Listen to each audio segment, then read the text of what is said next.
Okay, if everyone's ready, we'll get started with game number 30. Woohoo! And I'll reshare. Yeah, everyone's got the map up.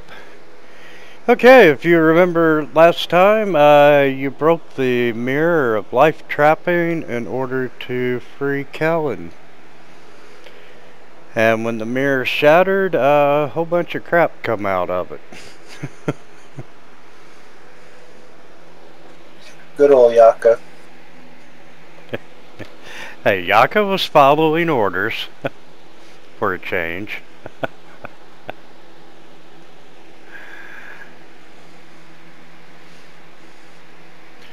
So let's see. Initiative? Yeah, I was just looking. Yeah, we didn't roll, so yeah, let's go ahead and roll for initiative. There we go. And I'm gonna hide Zay.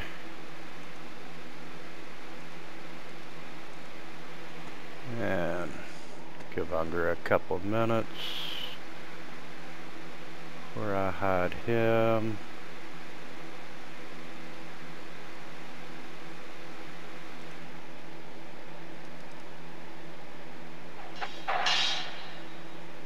Oh, crappy rolls. I need good rolls today.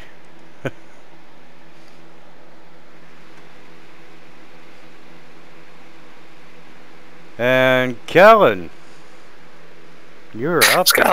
Closest. Kind of lucky. I was right up at the top, right? All right, let's see here. We shall go with.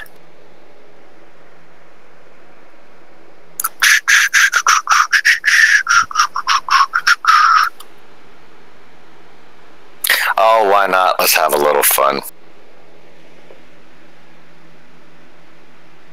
See how much fun I can have in all this. Excuse me, Mom, I'm looking over something real quick. Nah, I don't want to do that. Okay. We'll give this a try.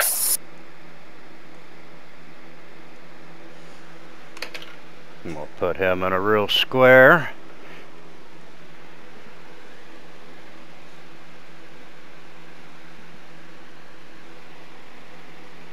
Oh, he passed it, which is good.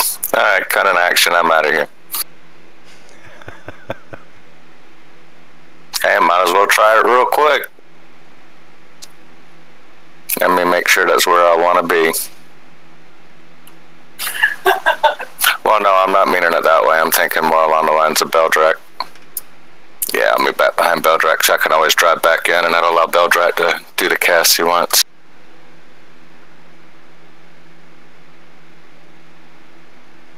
Yeah, I'm debating a fireball, but I don't think I'll hit all of them since they're not all in the room.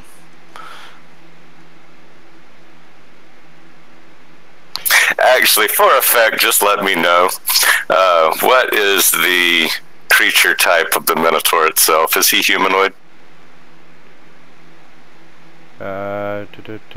Zal is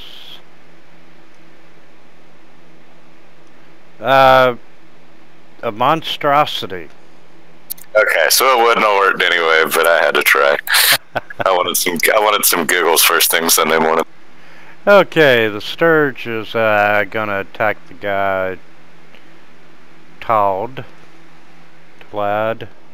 and he misses. Cool, they're all fighting each other. Even better. Okay, good. And let's see. Hey, Billy, if you can drag the Minotaur down here, he'll get stuck, and then everybody will have, like, open shots to his hind end. And he is gonna attack the Sturge, does hit.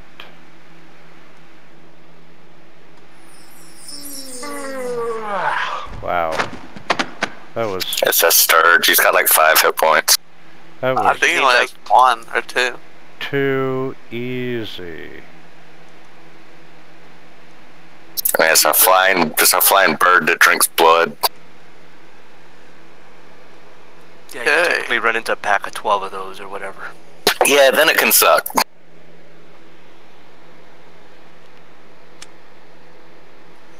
Go Helm, you can do it.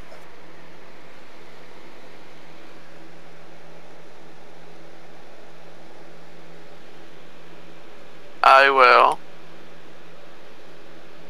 step right here, and then I'll ready in action in case anybody steps out.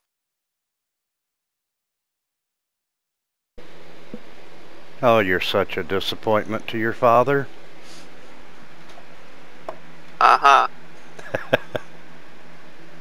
You mean Father Antonius, the one that was teaching him his paladin vows? Oh, he died years ago. Okay, and Pox is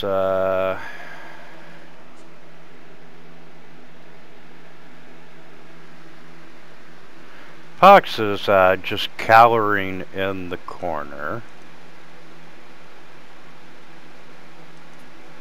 So does he looks like a friendly, it doesn't seem like he's attacking or moving forward or anything like that. No, he does not. Outside of the puddle at his feet, he actually looks pretty normal. God damn it. Alright, so no fireballs. You're the nicest warlock I've ever met.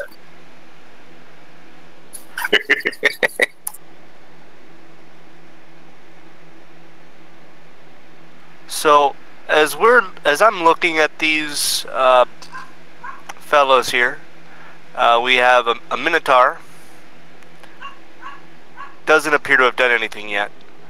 None of these guys have attacked us yet, so I'm gonna ready an action to Eldritch Blast the first guy who tries to come up and smack Helm.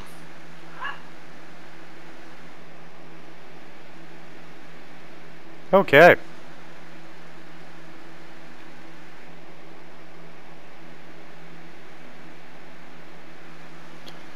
And let's see.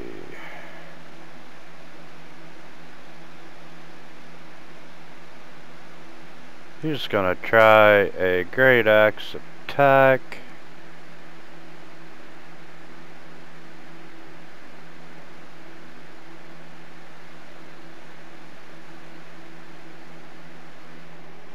And against Thad. And oh, he did hit.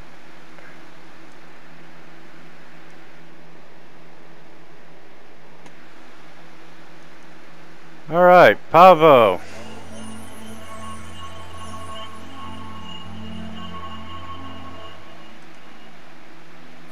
I feel very conflicted.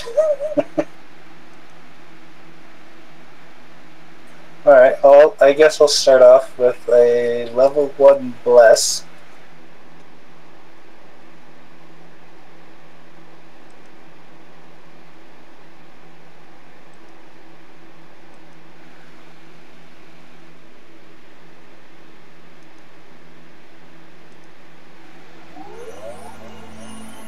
Yeah, I was thinking level 2, but I'll stick with level 1.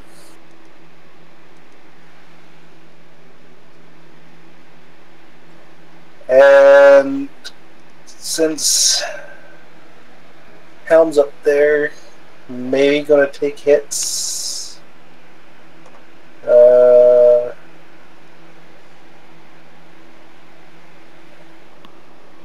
I'm going to try and stun Zal.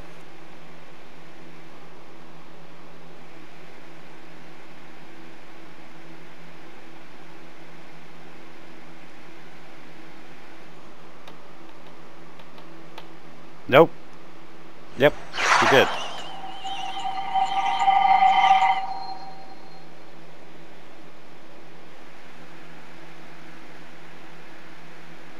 Alright.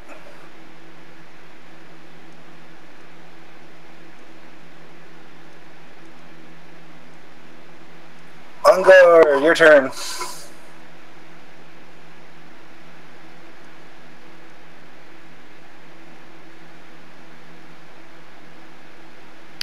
And he's gonna swing a great sword at the guy to the right of him. And hits.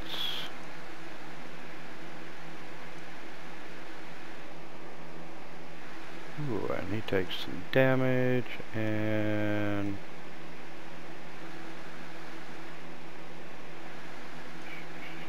she is gonna take another swing. Oh damn, that's loud.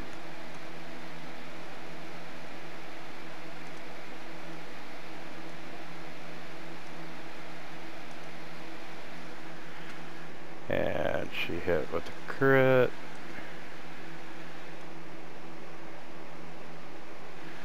And she's gonna take a third attack.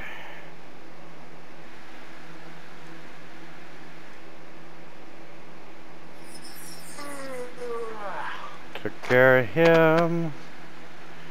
And we'll say the gargoyle is still climbing out of the mirror pieces. The troll is still climbing out of the mirror pieces.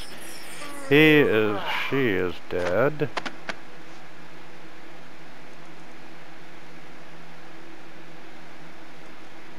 And but Yaka's just kind of floating back out of the hallway looking for his buddy Beldrak, and just being you know, whistling, happy, enjoying what's happening to you guys. We don't know. We're enjoying the Royal Rumble. Alright, I'm gonna move in here. You're gonna die, dude. You move up that close. Mm-hmm. Alright, question. Since all these guys are fighting each other, is it considered a sneak attack area? Yeah, I would give you a sneak attack on that. Thanks, sir.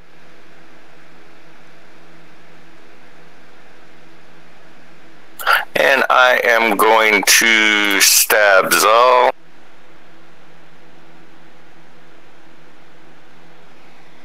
With advantage. So yes, it would be, because a 10 is behind him.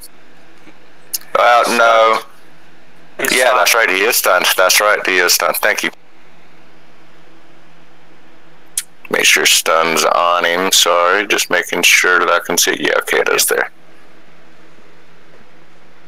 Wow. Double fives, really. You still hit. Hey, I'll take it if I still hit.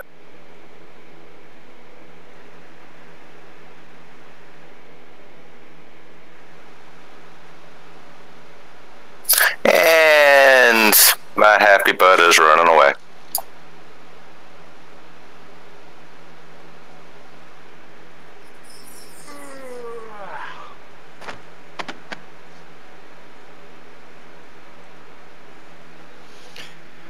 And a 10 is going to take a swing at Zal. Does hit.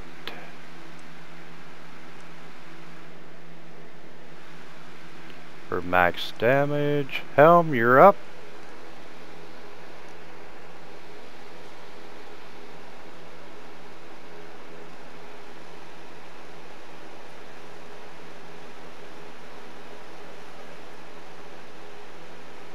Okay. I will cast Spiritual Weapon.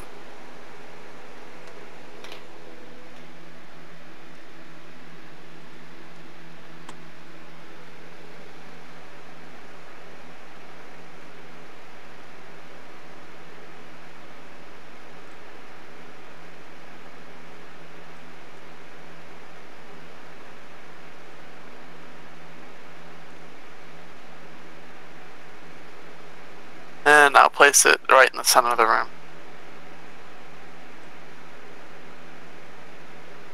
Alright. There we go.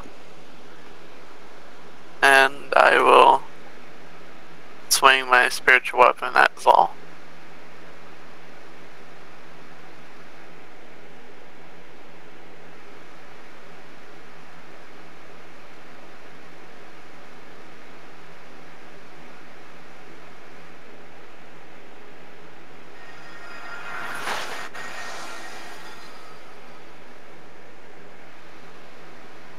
and then I'll do a ready to action. In case anybody steps forward, I'll swing at them.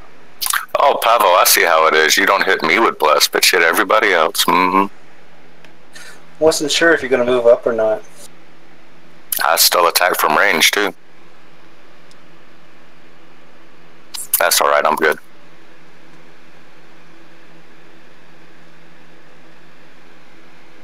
Okay, Pox is...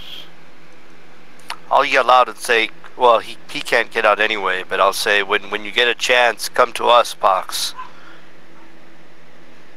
Yeah, they're still pretty much cowering in the corner. He's too busy making puddles at his feet.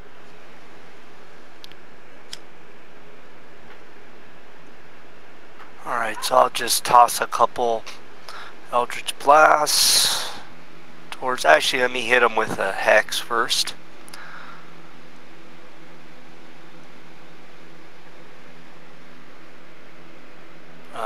That will unfortunately make me visible. And so I'll hit Zal with a Hex, and then start tabbing him with Eldritch Blast.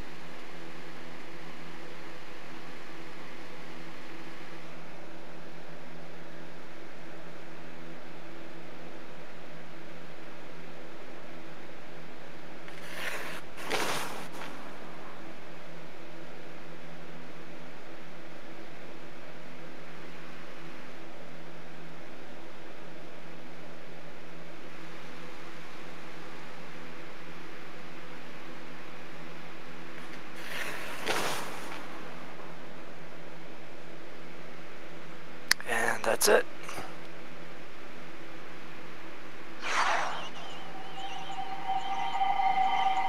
And he is still stunned.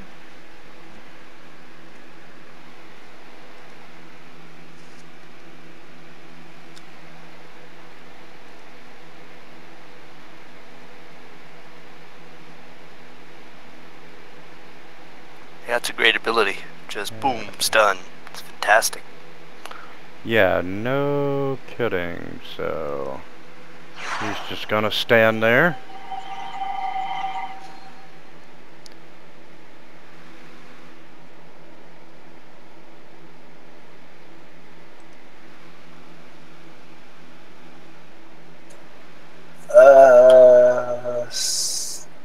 I'm gonna stun Aton.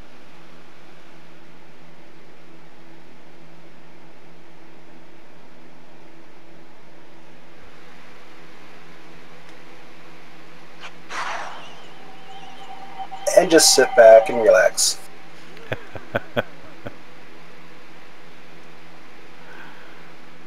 Yeah, DM's definitely gonna start not liking you.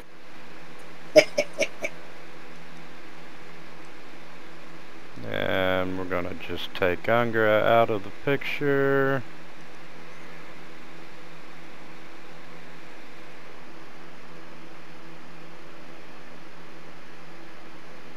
And let's see, this one's going to step out into the hallway. And Helm, that should trigger your readied action. Yep.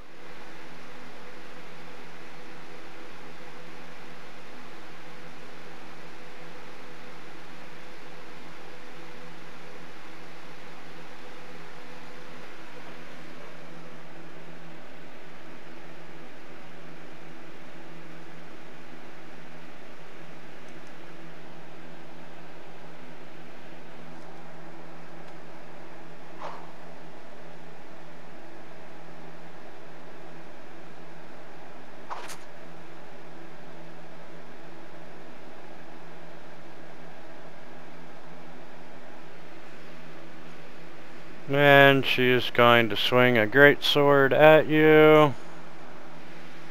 And she fails horribly. And the gargoyle now emerges into the room.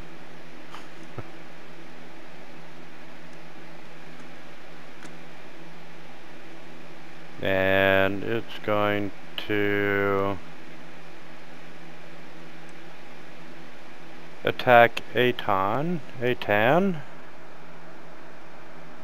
and does hit.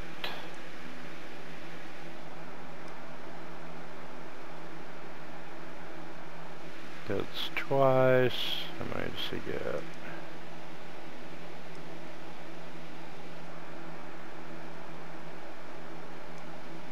Okay, so he hit on one bite, and that should have been a claw, which doesn't matter. And he's still climbing out of the mirror. Yaka is just, come on guys, do something creative.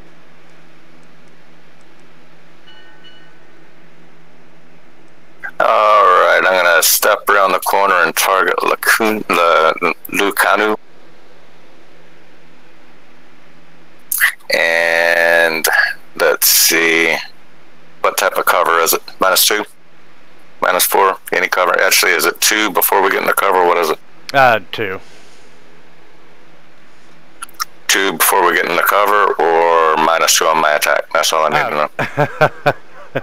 know. 1 to 2 people in front of you, it's -2. Anything more than that, Thank you. -5. That was all I needed. Appreciate it. And I will fire at him. And that was a fat miss. And now I'm going to jump back.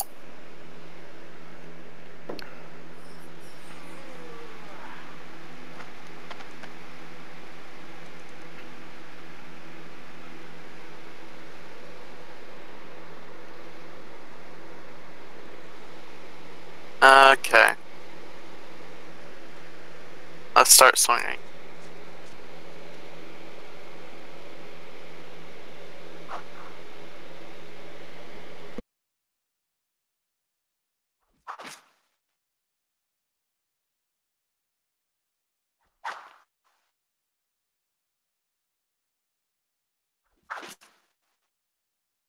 And I will use my spiritual weapon on Zal.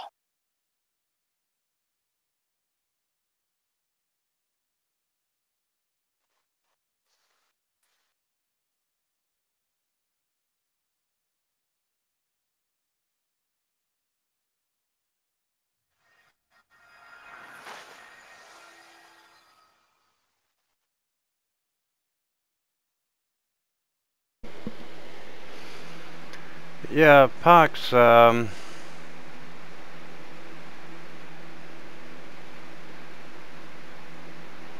Pox is gonna continue just cowering, trying to stay out of the way. Is there any square next to Pox? Is that square like to the north of Pox, south of the gargoyle? Is that open? See, it's kind of half open. Truly, now that the other guy's out, the gargoyle would be fully in those squares. Damn. Okay. Well, he's stuck in there then. Let's see. I'll just continue to fire on Zal.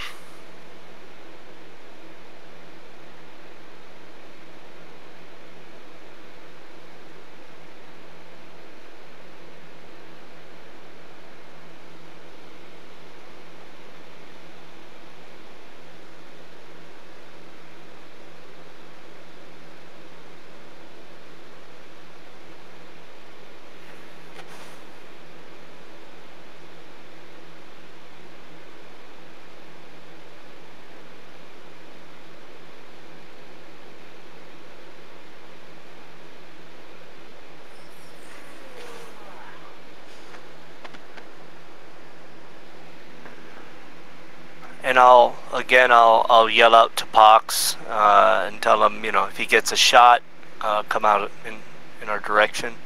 Let me actually move a little bit.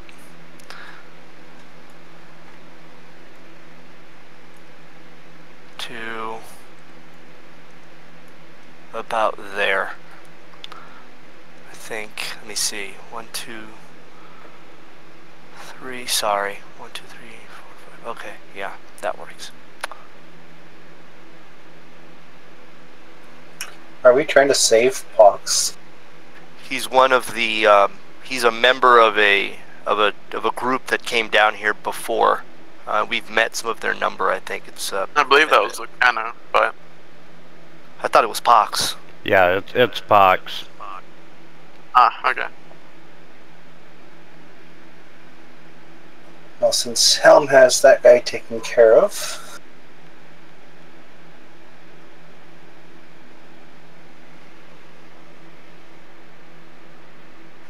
I'm going to cast Blindness on the Gargoyle.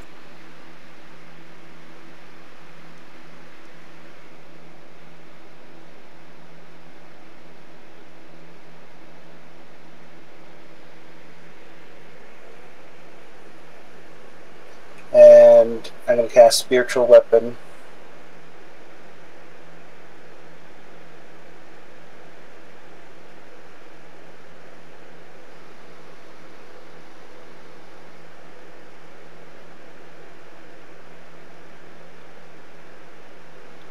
And that's it. I just need my icon. Spiritual weapon gets the effect of bless. That's what I was questioning earlier. I have Bless on myself. Yeah, that shouldn't affect your spiritual weapon, though, I don't believe. It's like It doesn't- summon. Yeah.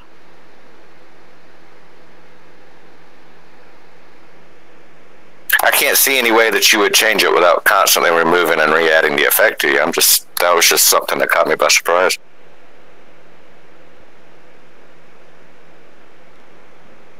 Alright, well, since my turn's over, I'll see if I can change the base.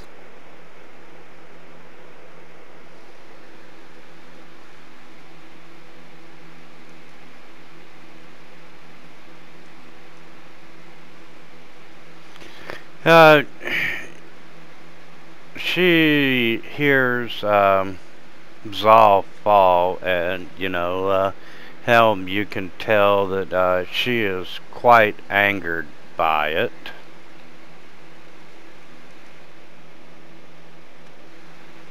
And she's looking to take out a little bit of her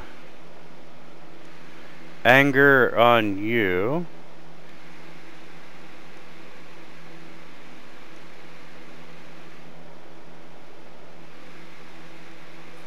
Yay, I take 6 damage.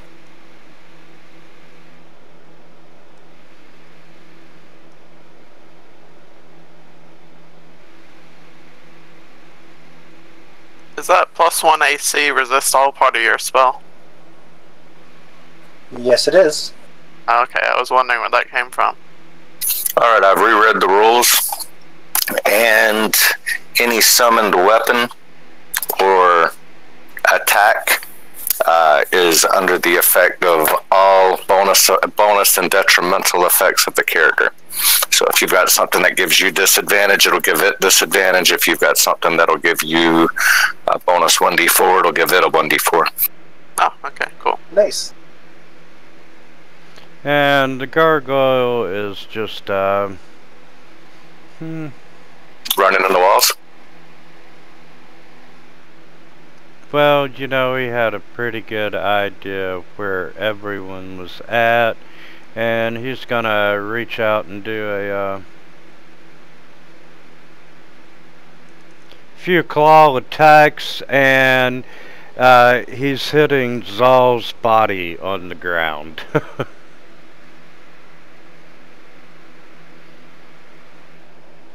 Vicious. And I'm gonna slide him forward, and we're gonna bring out the troll.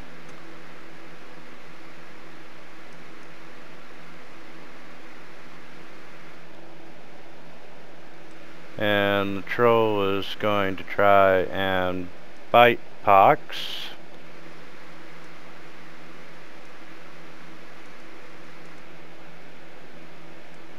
And we're gonna try a single claw attack, and it misses Pox.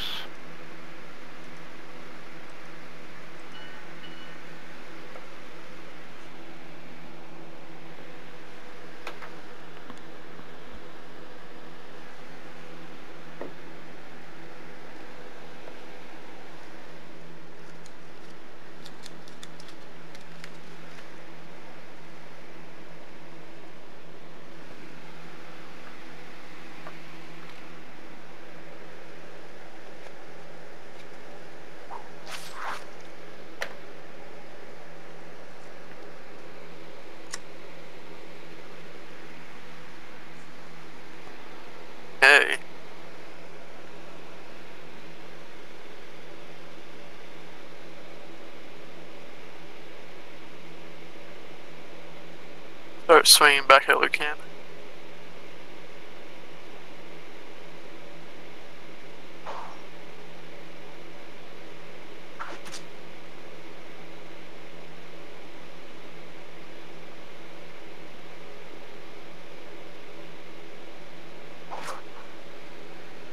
And then I'll use my spiritual weapon to swing at the gargoyle.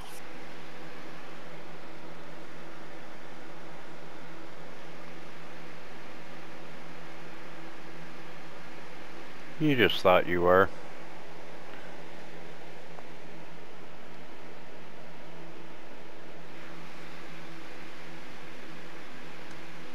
And Pox is, yeah,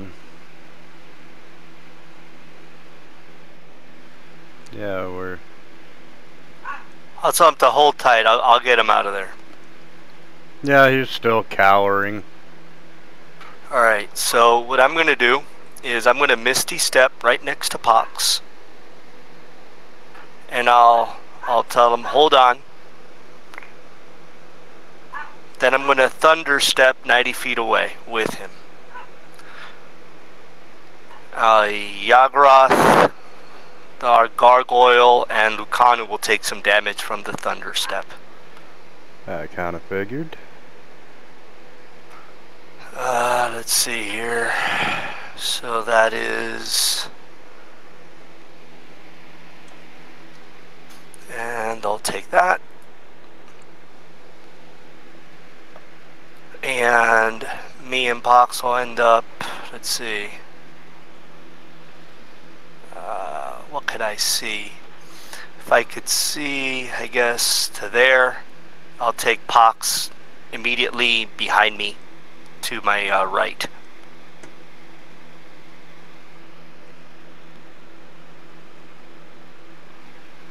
Okay.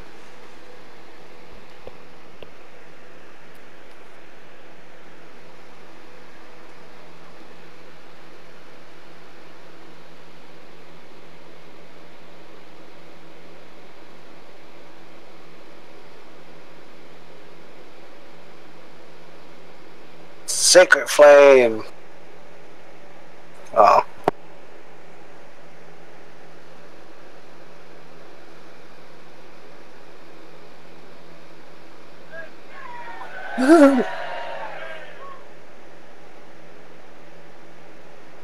Die, die, die!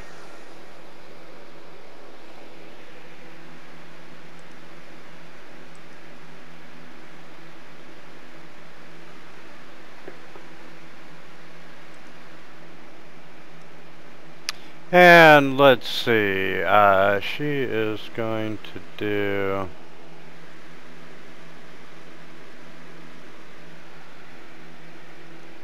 a bonus action and do a second wind.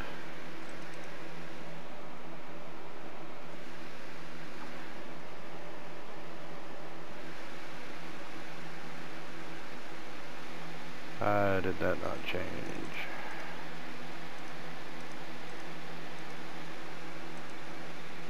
And recover some hit points, and Helm is in the way. There's a miss.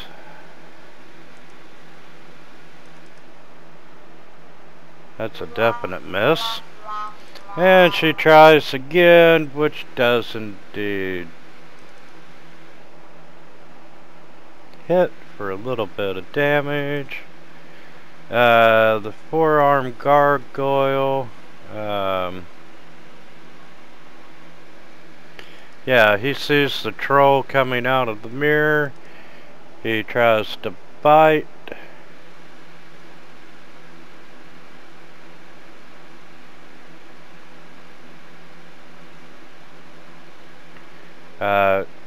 Can you trigger a saving throw on that blinded effect again? Just do it from the spell like you did it the first time.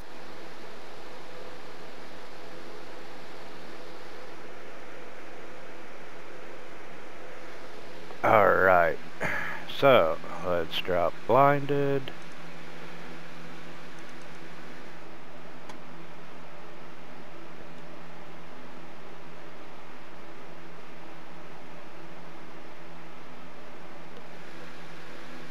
And then we'll do 4 claws.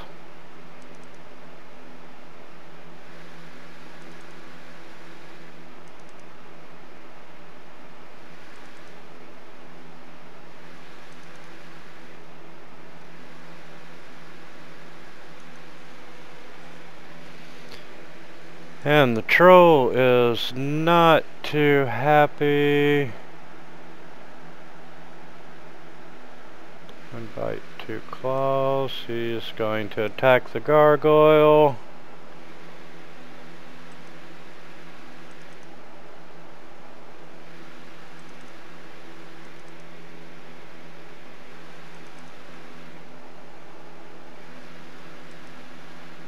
And Yaku's like, this is a great battle.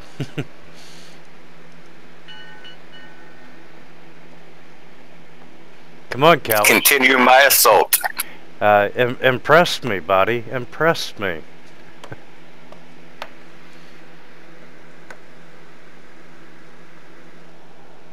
That's not impressive. No, it is not. It happens. Let's see, he's there. He'll be able to move in. All right.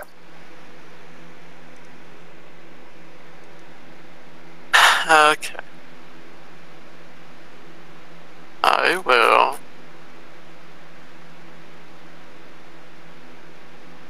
going to move my spiritual weapon behind Lucano.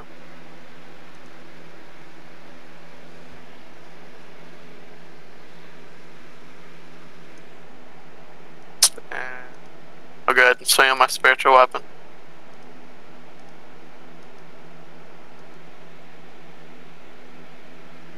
And I'll swing on my flame tongue.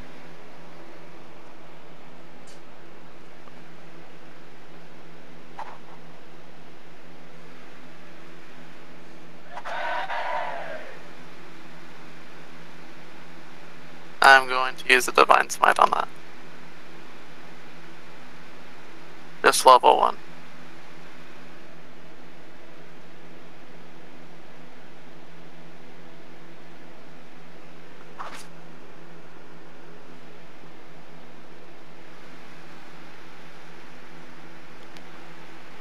Yeah, and you can tell she is definitely feeling that. Pox is like, thank you, thank you, thank you for saving me. Alright, so I'll move to about there. And I'll use a bonus action to move my Hex onto Lucanu.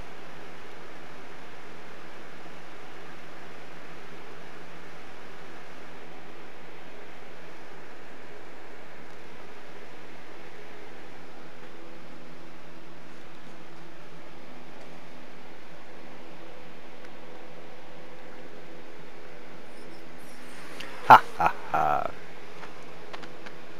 Then I'll go ahead and tag the gargoyle.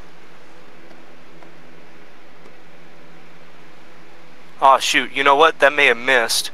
No, a 23, right? I forgot to take the -2. Lacana. Yeah, it would have hit. Okay, cool. Then I'll take a shot at the giant gargoyle.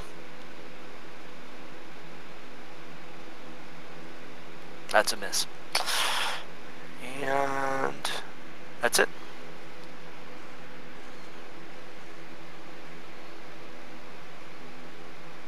Alright, gonna smack the gargoyle with my weapon.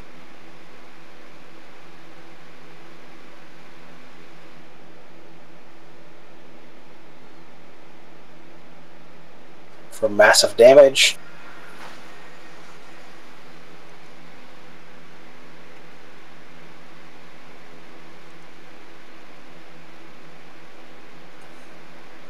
And the troll can just sit there for a turn.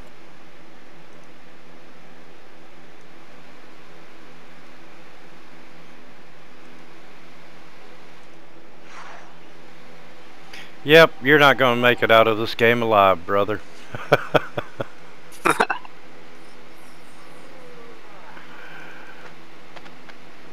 And let's see, the gargoyle. Yeah, he's gonna.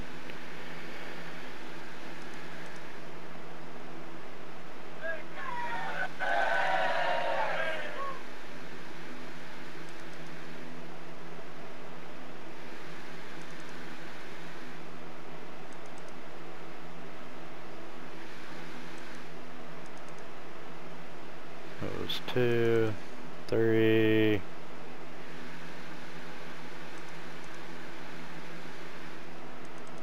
4. 4 out of 5 ain't bad. And yeah, he's stunned. Yaka.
I'm going to move in down to the bottom right corner.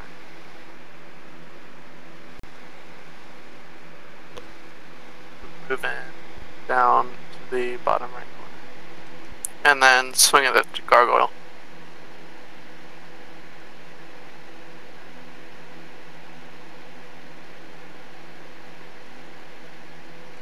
Okay.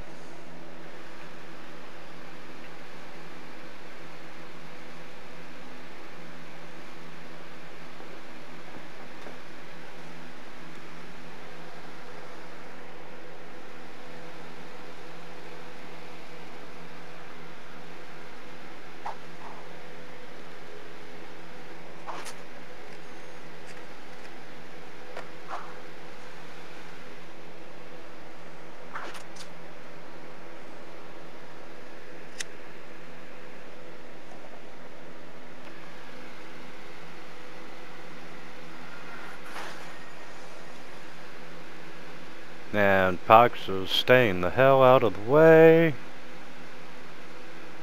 Alright, I'll keep shooting at the gargoyle. I'm going to transfer the hex to it.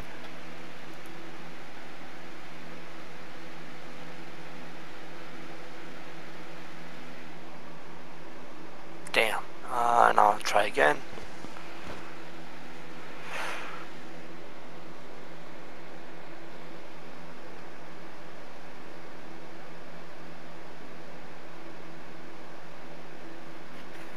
Alright.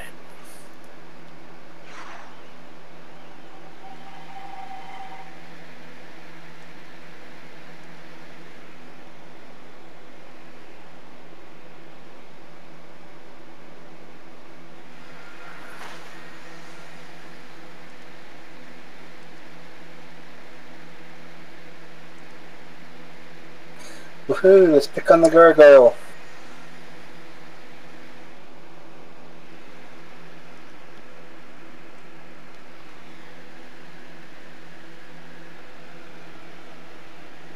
And it's the gargoyle's turn. I wonder what he is going to do.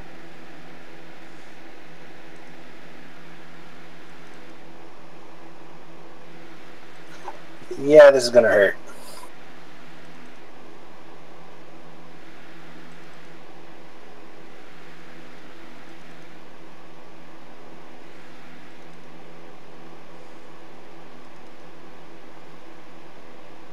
Ha, you got lucky. And the troll is no longer stunned. So he's going at the gargoyle.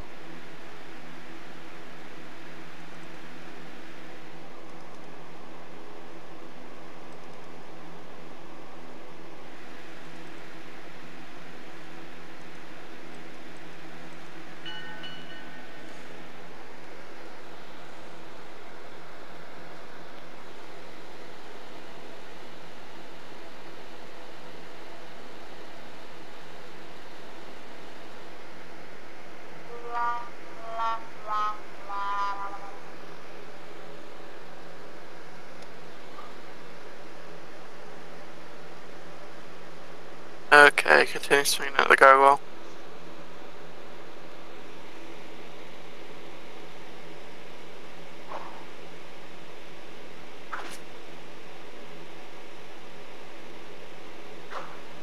Spiritual weapon.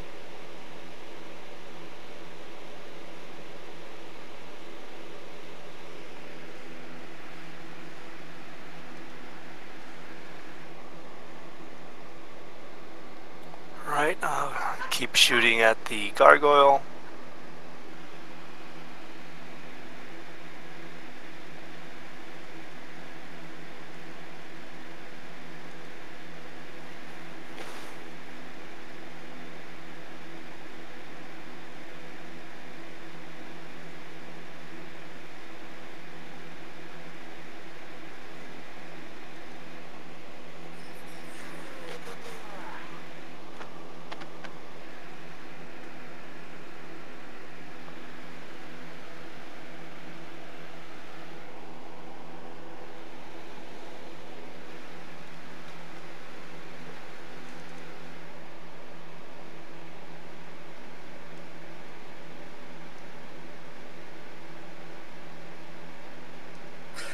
Yep, I think that gargoyle's too strong for me.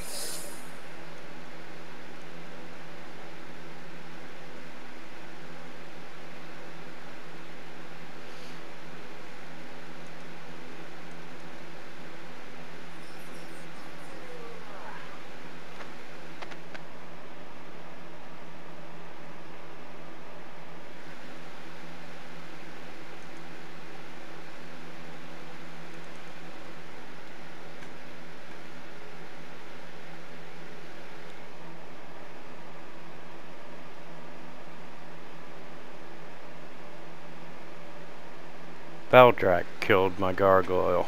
Okay, just want to make sure. Okay, Helm, unfortunately you are the recipient of the troll's attacks.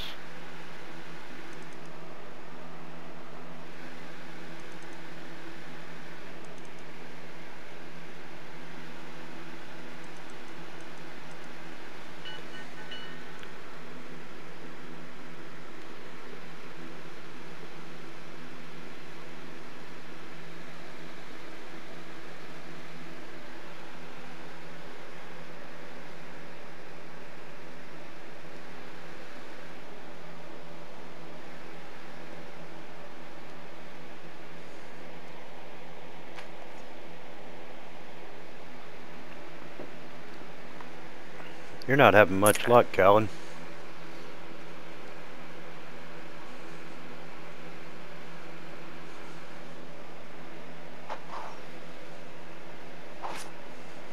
Wow, nice dice roll. Wow, 4 1s. Spiritual weapon. Oh, I tried. Oh well.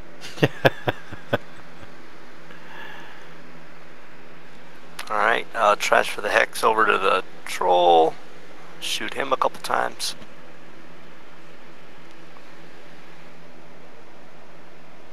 Nope.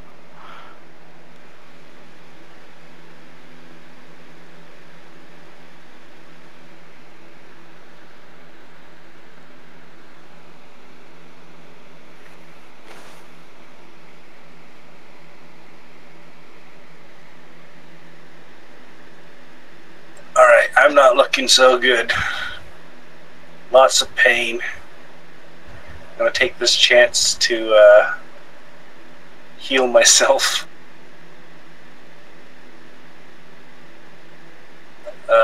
Just first level cure wounds.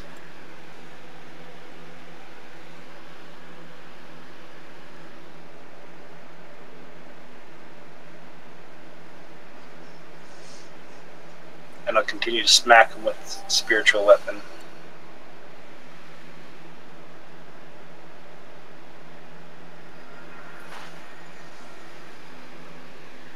Alright.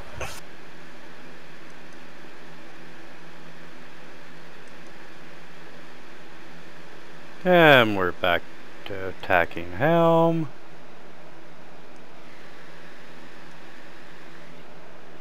Yep. That was a double click.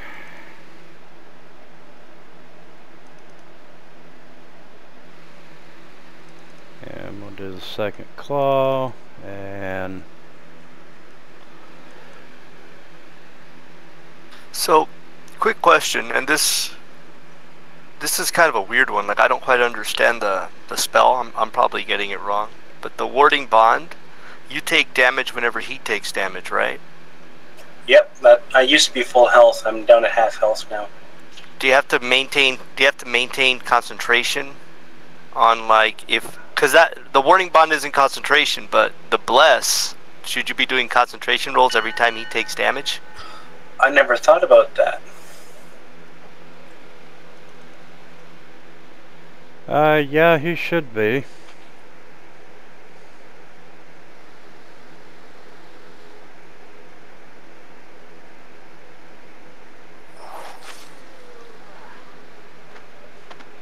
And you step in to steal the kill.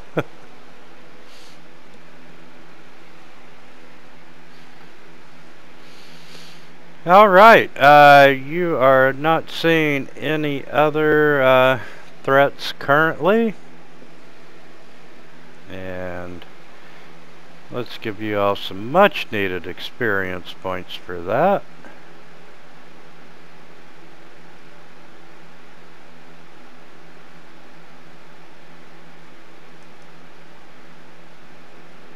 Wow. Little under 3,000. Yeah, all total that was a CR 18 encounter. Alright, now we actually are getting close to level 9. Cool. Absolutely. Guys, I gotta go AFK for just a second.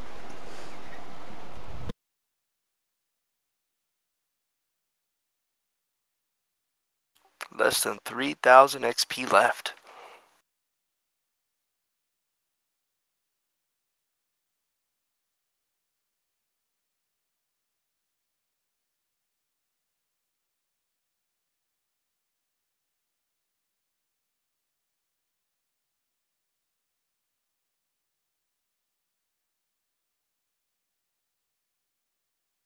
Alright, I'm back.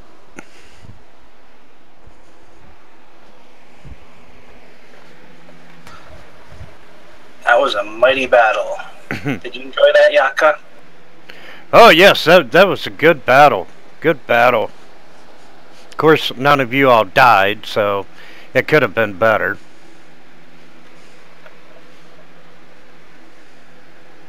I'll ask Pox how long he was in there. Okay, yeah, Pox is, you know, it's been a couple of months since, you know, the company of the Yellow Banner entered the tomb, and he just, you know, they got down to this level exploring, and he got sucked into the mirror, and the rest of his party could not figure out how to get him out. They were more hesitant to break the mirror than you guys were. Well, according to the journal, we took down the four-armed gargoyle, so there's only the Starfallen, I, and the Doppelganger left.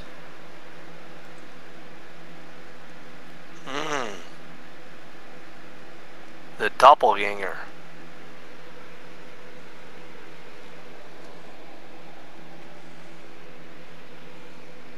So, exploring the room other than shards of broken mirrors, there's nothing of any value.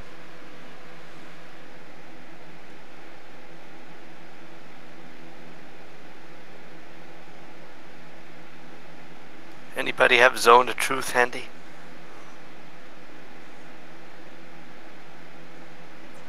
Not offhand. Damn. Not currently. Could I insight Pox to see if he's fibbing? Yeah, you sure can.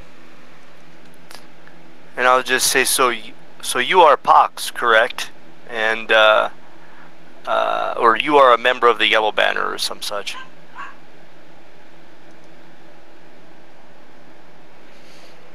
Yeah, I sure am. You know, I've been a member of them for a long time, and Beldrak, you believe him?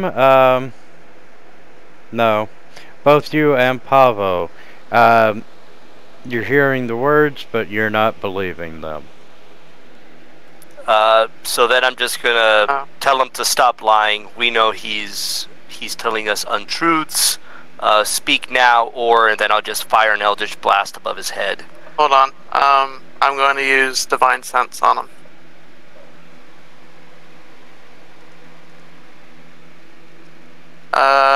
If he's Celestial, Fiend, or Undead, I will know.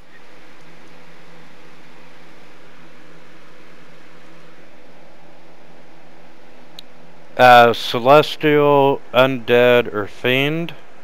Yes. Neither.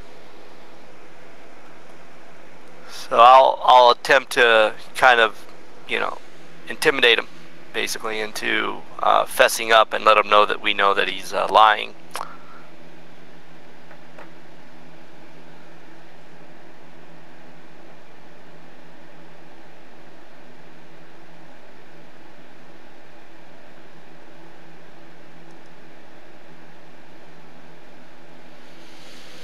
He's like, man, I don't know what your problem is. I'm telling you, I'm a member of the Yellow Banner.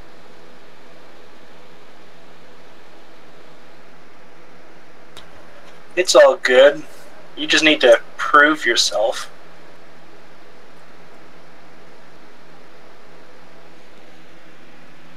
How do you want me to prove myself? You know, I didn't attack you guys. You all saved me, and then you start accusing me. I'm going to do an insight on what he just said and see if that sounds truthful to me, since I didn't do the original insight.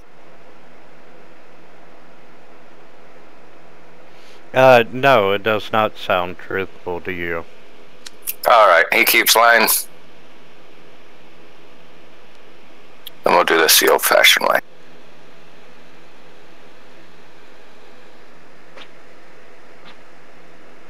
I guess you had 2 people still up?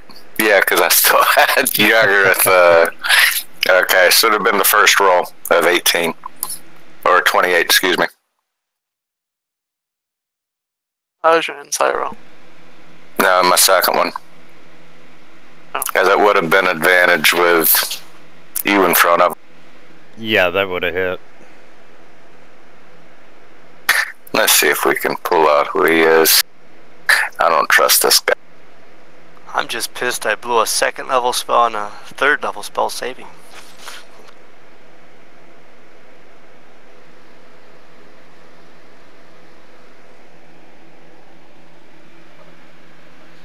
Ow, shit, man, that hurt. What the hell is your problem?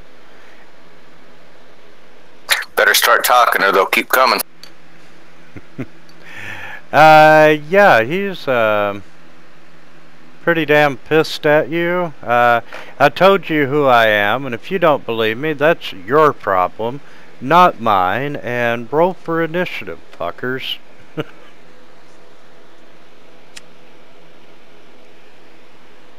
Insight sucks. Woo! Nat 1. So go before I do.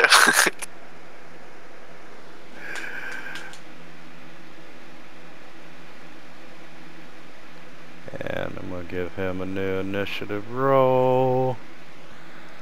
You don't like him being after me, huh? Well, I should have stuck with it to begin with. And do a new round. Well, I mean, nothing changed. Well, I went to the very bottom instead, right after you. Alright, Calvin. Let's have some fun. Yeah, he is definitely becoming hostile. Oh, he's hostile, is he? Not neutral? He was just stabbed. Yeah, his current attitude is hostile.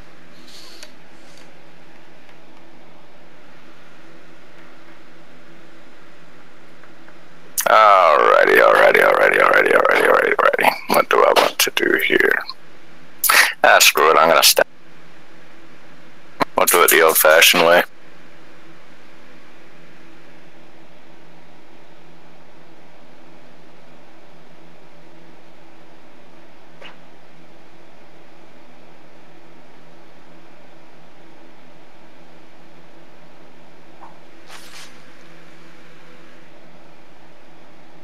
I'm going to hit him with my offhand dagger.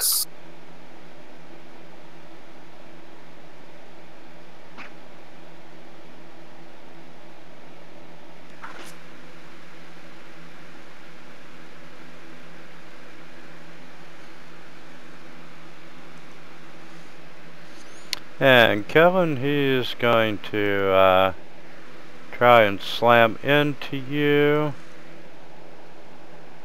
Alright, I cast shield. Yes. Well, hold on, let me double check. I think he just squeaked by. That would take you down to... It would be as if... No, that's 16. Fine. Yeah, I'm fine. And...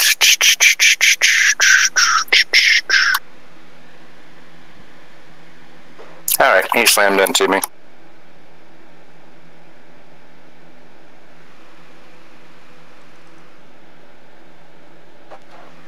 And he's going to try to slam into you a second time. And now I'll cast shield. Which would have put me up to a 20 AC. That definitely misses.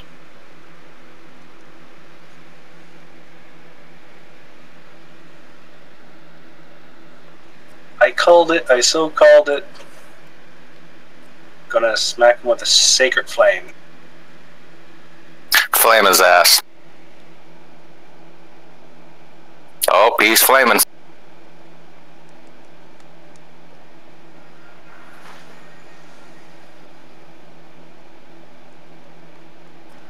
Alright, I'll, same thing, I'll transfer the hex over to him.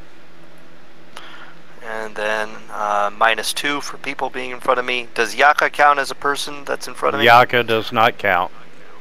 Alright, I'll... Unless maybe you want to hit him. What do you mean I don't count, man? I count. I'm real. I exist. I'm here.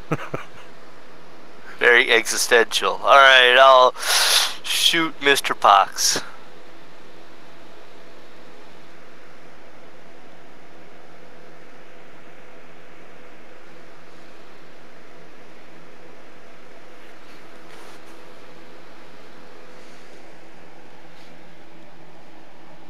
Kill him, man. I want to have some fun. Oh! Oh, shoot. Hold on. And there's another D6. I forgot the hex. So he'll take... Oh, no. He's dead. Never mind. Yaka goes, Peldrak, you really need to teach me how to do that Eldritch Blast. That would be cool. I'm going to search in my backpack for like some tinfoil or something. Do I have any? Yeah, you can find some tinfoil. Alright, I'm gonna put it over my teeth and smile and say, hey look, I'm Yaka!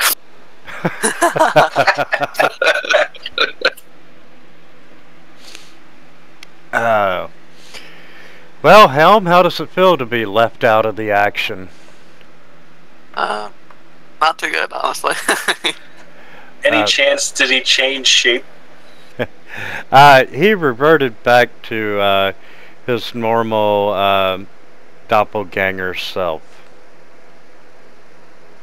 Do we find anything on the corpses of all these combatants? Nothing magical.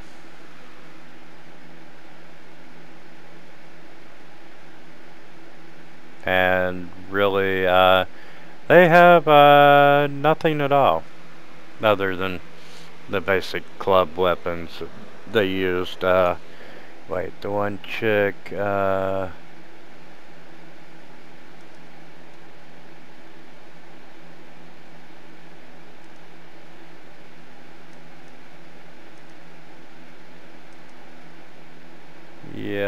and that was,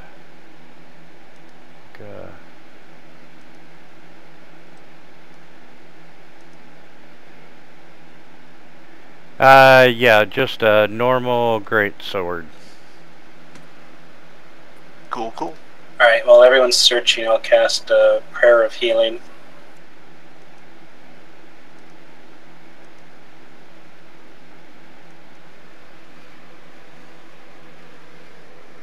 Yeah, that's one way to do it. Dang. Wow, that's almost max heal. Yeah, 2 points off of it, man. That was nice. That was really good. So do I get like I don't know, 24 temporary hit points?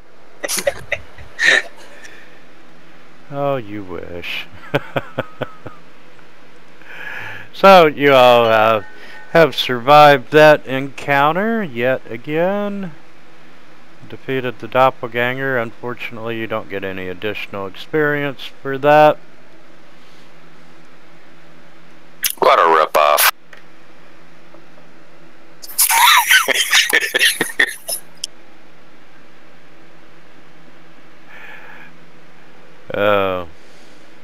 So, where to now?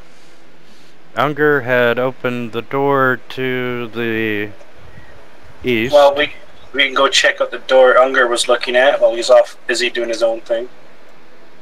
I'm gonna step out here into the hall and take a quick look, a perception look around for anything hazardous, unusual, beautiful, whatever. Yeah, and you kind of know. Sorry. The stone slab is actually down, but you saw Unger, raise his left hand up in the air with the palm extended, and you repeat the move, and the stone block goes up. And it reveals a dusty passageway beyond. You see relief carvings on the wall depicting crowds of humanoids fleeing a black star in the sky, and it's got rays of light extending from it to turn those that it's striking into dust. So Star fallen. So if nobody has their hand in front of that thing, does the stone slab go up? Should we use the thingy? I was gonna chop the doppelganger's hand off. Find a way to fasten it in front of it. Yeah, currently the slab is up.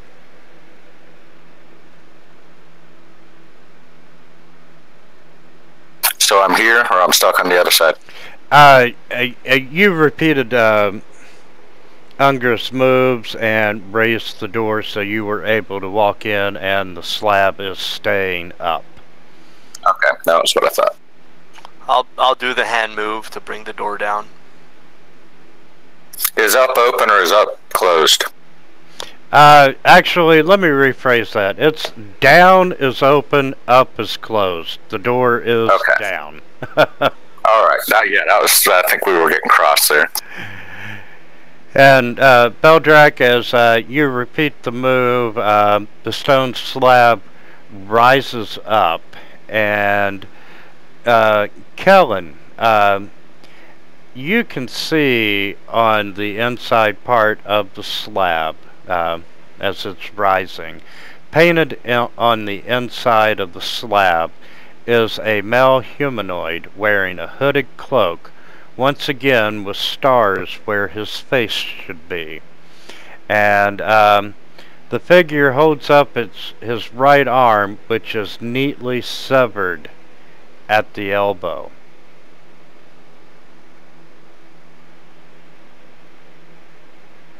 Okay. As soon as they open the door back up, I'll let them know about it. I'll do the hand motion again. Sorry, I thought I was opening it, not closing it. Well, I mean, it gave us a piece of information we didn't have, so sometimes it's better to be lucky than good. Okay, the stone floor sinks, or the slab sinks back into the floor, opening the hallway. And Kellen, you can see more into the hallway now.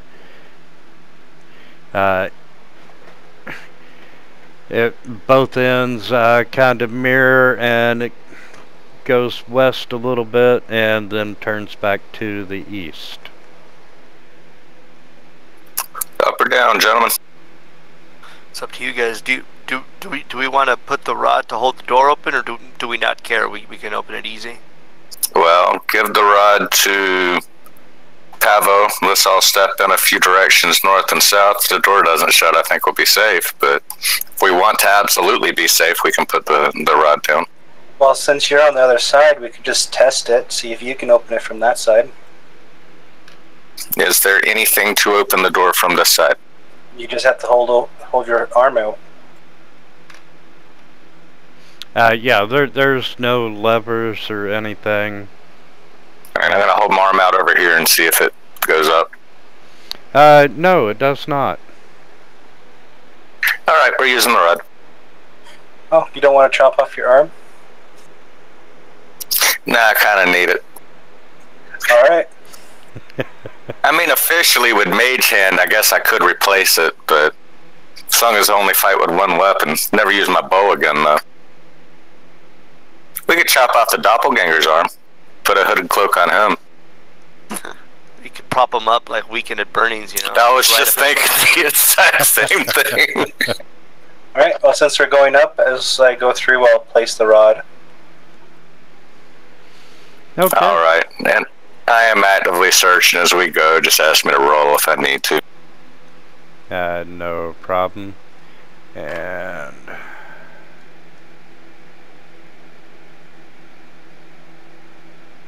I'm just gonna go ahead and uncover Open the it all up. entire room. And in the center of this room, you see a central open space, and there is a gold crown topped with a glittering black opal resting on a marble pedestal.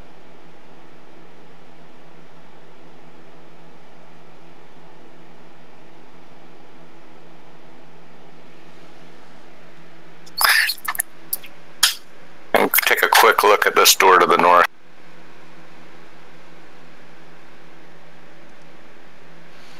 Okay, you're not seeing any traps.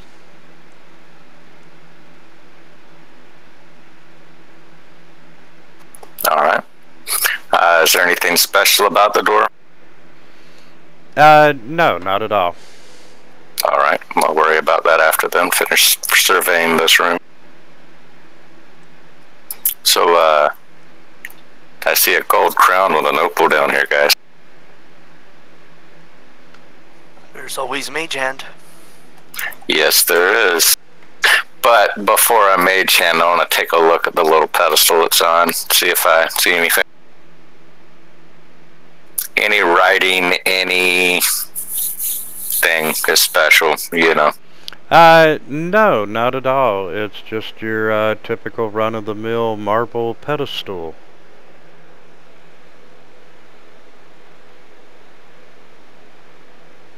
Getting Indiana Jones vibe here.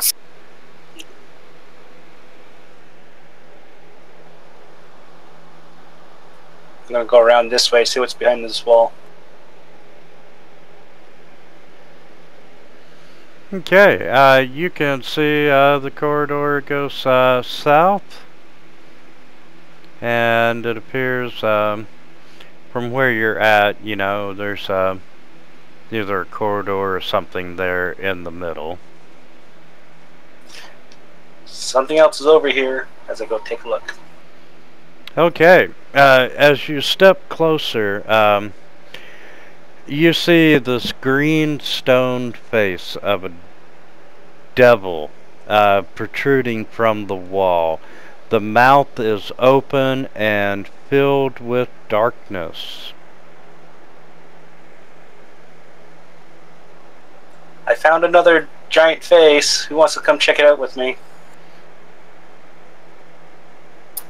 I'll step over and take a look. Is the darkness magical? Yeah, you're pretty sure that it is, and can I get everyone, let's see, Kellen, you, Pavo, and Beldrak, can I get you to make a perception check? Sure.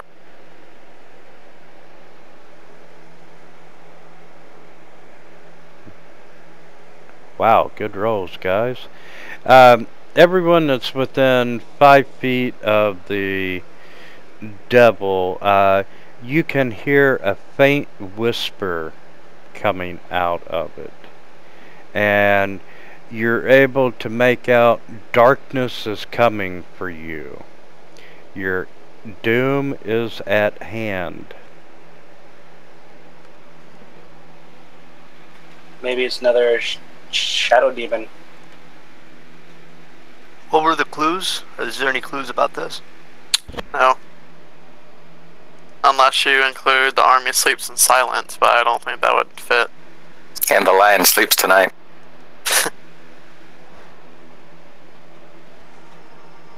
Well, we had the clue at the very, very beginning. Can you do me a quick favor, Winner? Yep. Open up my, I can't seem to find, my possession. I don't know if something was reset over to, but it non-shared, basically. Yeah, sure can. Before we entered the temple, we had a warning of fear the night when the Forsaken One seizes death's mantle, and the seas dry up, and the dead rise. Thank you. You're welcome. And I, Asarak the Eternal, greet the world of the living.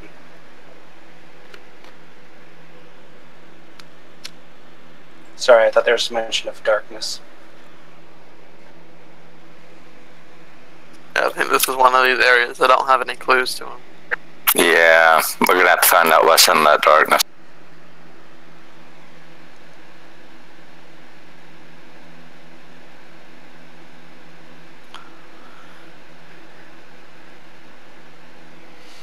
Well, if we can, I'm gonna step forward and, oh, go ahead, sorry. I was gonna say, if we can hear, I can fire blindly in the location of the sound with my Eldritch Blast. See if I tag it, it'll essentially be disadvantaged, but I have advantage because I'm invisible, so I may cancel out. That's if we want me to attack it. I'll stick my head in it and see what's in there. Cool.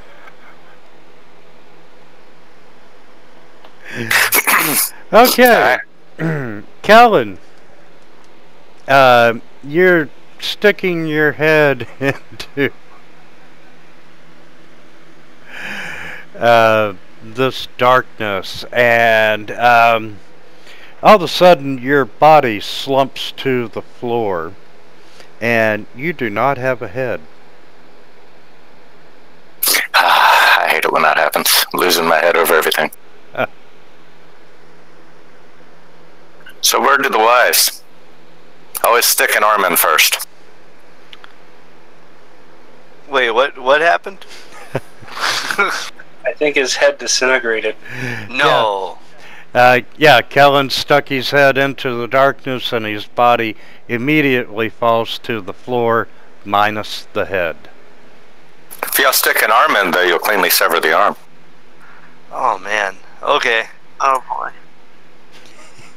So is this a is he dead? Is headless Kellen? Yeah, last that I realized, us moon elves or us high elves do not keep our brains in our butts. I'm gonna stick a javelin halfway in to see what happens. Hopefully, you were meaning the fixture on the wall. Yes, not your ass. Yes, as you stick the javelin in and pull it out, you only have half a javelin. Whatever did not touch the darkness, you still have. Alright. Maybe cast magic in there, that might help. So is Kellen legitly dead at this point? He's decapitated? Kellen is legitly dead. I'm gone. Yeah, I'm dead. Okay, shit. Okay. Don't worry, there's backup measures. You stick Yaka's head on top, and Yaka's not got a body.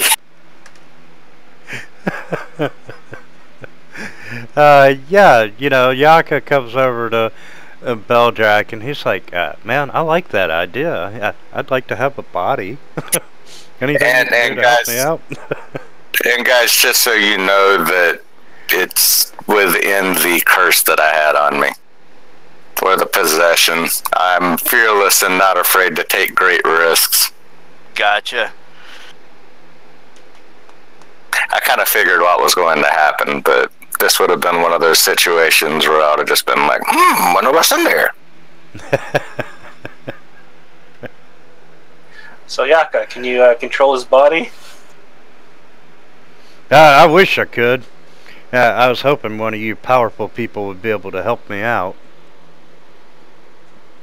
Well, I could cast a cure spell, maybe that will connect the body to your head. I don't think that'll work. You know, next time I see Asarak, you know, I'll just ask him if he can help me out. Well, in that case, let's go check out that crown. Should we not, like, I don't know, do something? Unless somebody has like a well, see, Ray's dead wouldn't even do it because he's missing a body part. I think he would need like something higher, right? Like, a wish. No, I think like a resurrection might do it. Like there's some raised deads if you got, like, hold DNA, on guys, you're forgetting one major point. Dead is dead. Dead is dead. Yeah, in this campaign, dead is dead. That's right. But yeah, it would only be a wish or a resurrection that could bring back a headless being. Right. Damn. But you all are convinced that whatever goes in the black hole gets obliterated.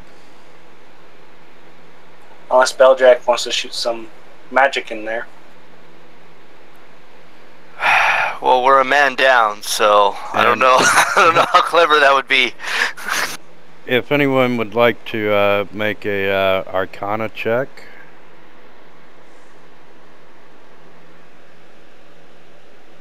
And if you would please unlock Torgus. And do what? Or what's his name? Let me double check his name. Oh, yeah.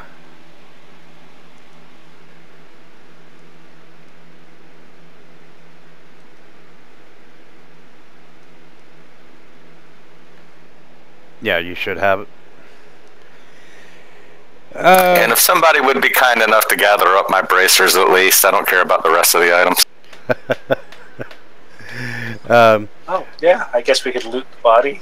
Yeah, we'll take all his stuff. Pavo, with everything that you've seen, you're pretty sure that the 2-foot diameter black hole is a spear of annihilation. Would I know any of its weaknesses? or if Dispel Magic would work on it.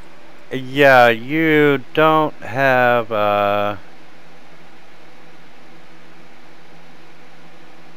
So I know what it is, but not quite sure in detail. yeah, yeah, you know that it is movable by whoever is controlling it, but you don't know any way to defeat it. Hey, Pavo. Yes. I just got a bright idea. Do you know whether this can expand or shrink? Good question. I really don't know. How would we test that?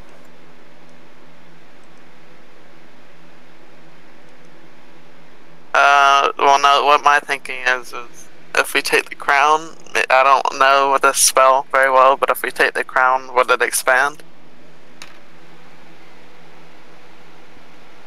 You have never heard of one expanding.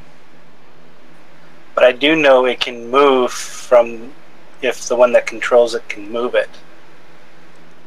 Yeah, that's my... So we might have to run out of this room if we move the crown. Yeah, that's my... I'm afraid if we touch the crown, it's gonna move. Shall we check the other door just in case? But yeah, we can. Okay, and before we do that, I'm going to pillage Kellen. Kellen does have an amulet of the Black Skull that allows teleportation within 120 feet. And we've got the bracers of archery.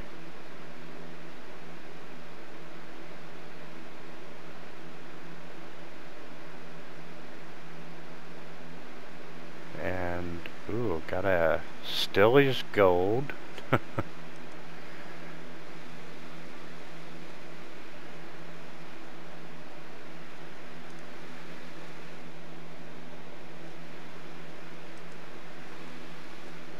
And which on the body you find 178 silver pieces, 258 gold pieces, and 29 platinum pieces. And let's see, the rope you'll probably use. Anyone interested in a short sword?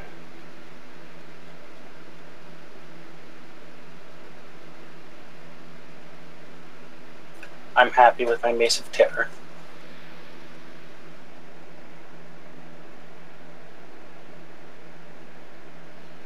And can we take a moment of silence to remember Kellen? Grungs around the world are throwing parties and celebrations. I'm just walking away. If there's none left. Okay. At least it'll smell better. Absolutely. Okay, so what would you like to do? Yako's like, that was really cool. I didn't like him anyway. Hey, Yako, what if you flew under there? I'm not stupid, man. I don't know, I beg to differ. You're magical. You did slam face first into a mirror. You all told me to. I'm indestructible, but I'm not going to tempt it by going into a sphere of annihilation. One tends to get annihilated. Said yourself you're indestructible. Just test it out. No. I'm not dumb. Might not have a body, but I'm not dumb.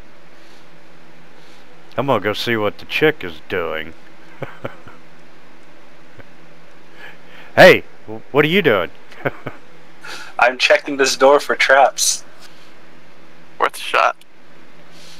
Yeah, you're not finding any traps, and truly this door is another stone slab.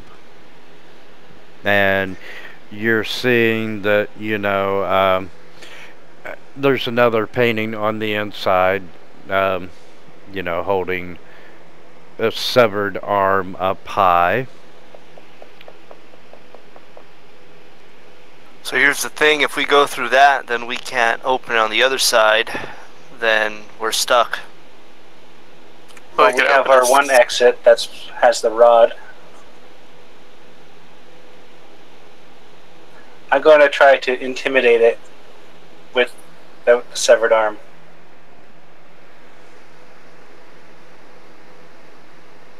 Who's severed arm? Hey, let's run over to Kellen. We can sever his arm. It is. It does show a severed arm. Yeah. And a head. The painting has Well, we got Yaka. Well, we got Yaka. Yaka's very. I mean, there's a doppelganger. If we need, we can dice it up and use it for whatever. Okay, you stick Kellen's arm into the sphere of annihilation to, you know, make it disappear, and you drag his body back over and stand it upright, and Yaka's like, wow, this is what it's like to have a body again, and you hold up Kellen's severed left arm, and surprisingly, it works. And the door, the stone slab slides down into the ground, and you can see a stairwell leading down. Shall we check it for an escape route? Sure. Yeah. I mean, I can go down there if you want me to. Well, let me go invisible. Oh yeah, I keep getting you go invisible. Yeah. I'm not terribly stealthy, but so I may things may hear me coming, but at least they won't see me. All right, I got your back. Go for it. Alrighty. Let me make sure I'm invisible here. I think I am. Yeah. All right. So I am stealthily and invisible. So I'll roll a stealth check. And I am making perception checks as I go. Just let me know whenever you want me to roll it. I'll roll one now. Yeah, go ahead and roll one. And, you know, stop me when you need me to stop, and I'll go to the corner and peek around the corner. Yeah, you see that it opens up into the lower level of the grand staircase there. And you see a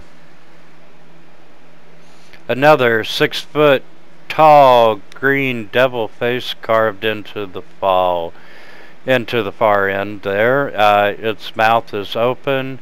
You see painted murals on the wall showing faceless humanoid features doubled over in pain, and they're clutching at their heads and their ears. Okay. I'll relay to the rest of the party that this looks like bad juju. There's a bunch of iconography that suggests going this way may lead to pain. And it just leads to the hallway we've already been to, so may not be worth it.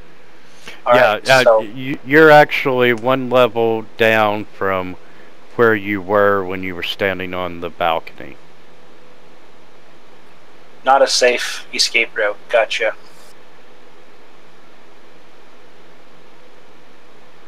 Alright, Yaka, go grab the crown for us. I'd rather not be in the room when he does that. Well, we have one door locked open, so we should be safe.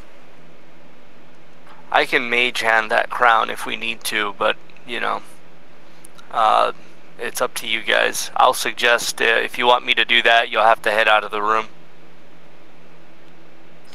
Alright.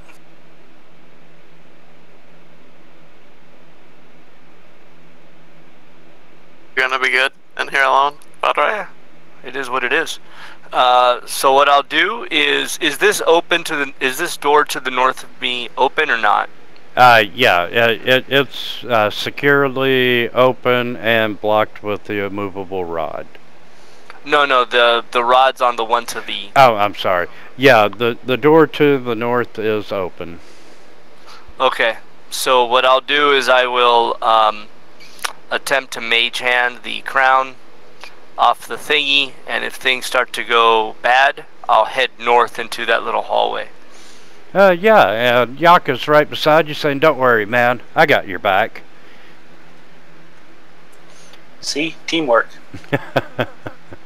Teamwork makes the dream work. Alright, so let me go ahead and try to grab it. Okay, you managed to mage hand the crown, and the moment you get it off the pedestal, the stone slab to the north starts rising up to block the entrance. And if I can make it through, I'll try to jump through. If not, I'll head to the west. Yeah, you sure can. Both you and Yaka managed to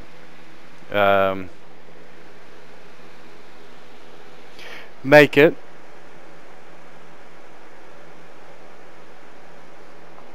Alright, and then it closes? Yes, it does close, sealing you in the hallway. So this crown, does it feel magical, or is it just a crown? Okay,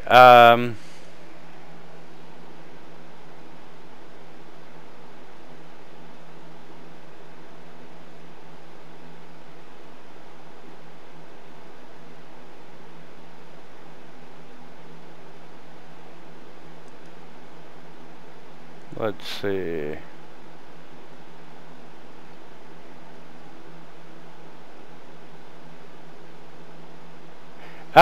Yes, it is just a very fancy crown. It's roughly about 5,000 gold pieces, and you know, when you first arrived in Chult, with the first party that you were a member of, you can remember hearing about the fabled legend of the Black Opal Crown, and you know that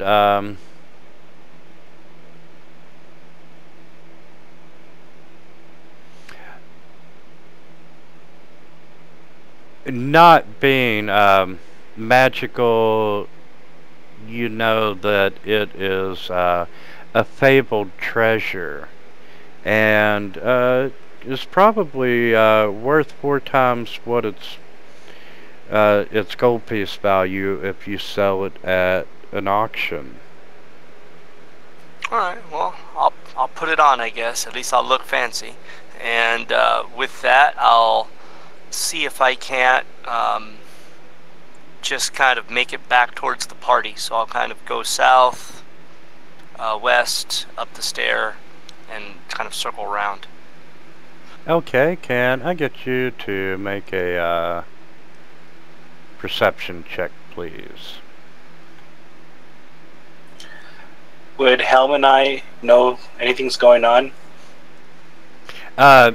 Helm, you and Pavo would start to see the stone slab try to raise up out of the floor, and you know, you can see it fighting the immovable rod, but the rod is holding and the slab is trying, but it is not coming up. Beldrak, you still there? Do I hear their muffled cries, or not so much? No, because you went down into the hallway, correct? Yeah. I would have just started walking down that way, yeah. Yeah, and right as you're around the green devil face, and let's see.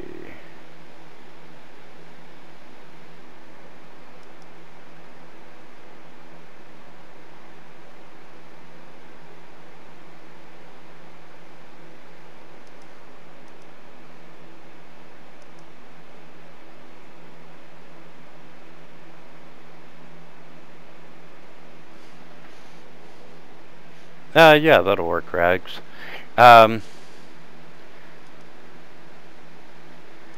You see a tiny lizard.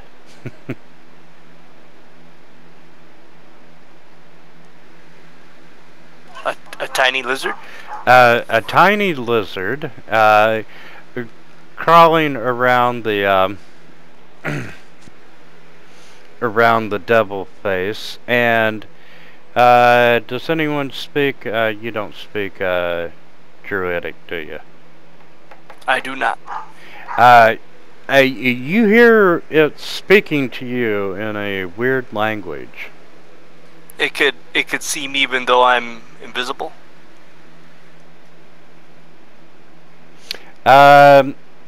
It sees Yaka.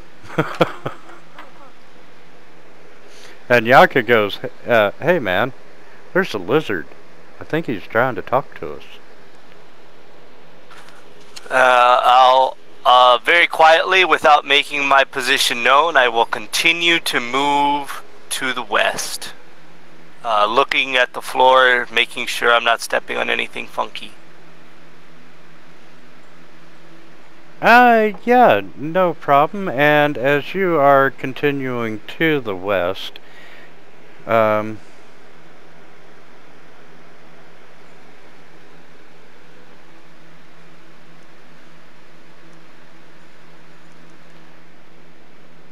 down the hall, once again at the bottom of the grand staircase, you can see this dark shaft opening up in the middle of the chamber floor. There are 4 stone pedestals surrounding the shaft. Each are 10 foot tall, 5 feet wide, and they have a tiny slot in its side. And squatting atop each pedestal is a large 4-armed gargoyle. I'm gonna stick close to the walls and make my way around to get to the stair, and then try to get back to the position of the party.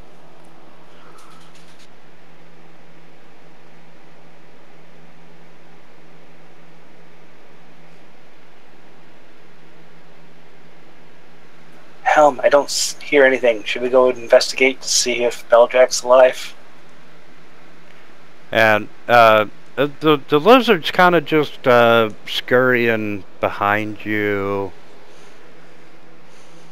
just following you. And Pavo and Helm, what would you like to do?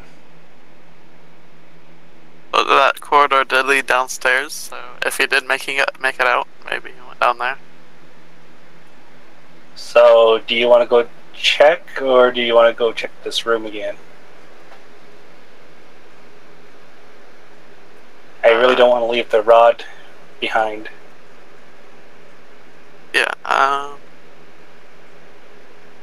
well, the room hasn't, like, exploded or done anything fancy, so, I mean, I guess we could check it out. Alright, you go first. Okay.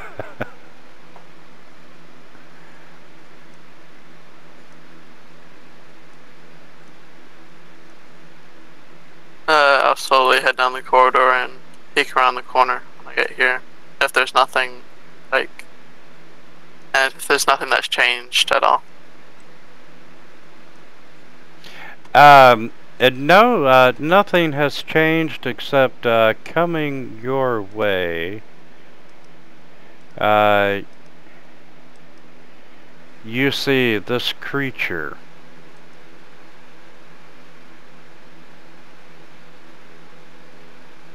That doesn't look fun.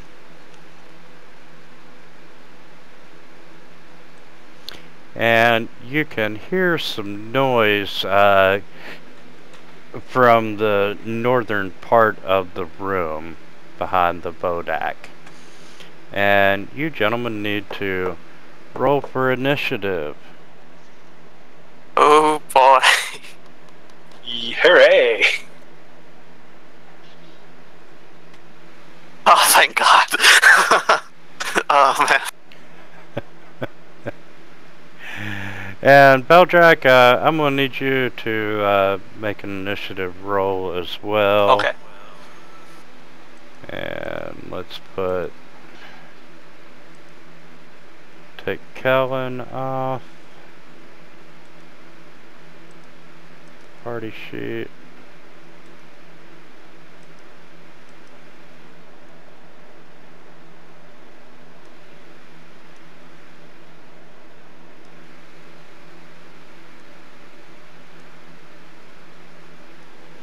And okay, we'll just start with initiative. Okay, Helm, you are up first, sir. Okay. You don't need me to roll initiative here, do you? Yeah, you might as well. Alright. I'm gonna turn My around. rolls reset. You got it. I'm gonna turn around and scream run at Pavo. Boom. I'll start next round. And I'm going to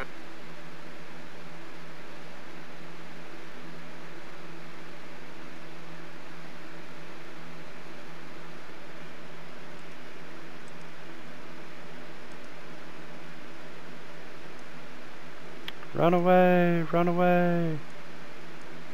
yeah, there's not much I can do to slow it up, so Well, you know, you could take a step forward and kill it. yeah, but Yeah, that thing looks there's something creepy, to and kill. I don't like creepy things. And I hear a bunch of noises, so yeah, I'm just gonna step back here. And I'm gonna ready an action to when Pavo steps through the door. I'm gonna move the rod, or I'm gonna click the button and take the rod.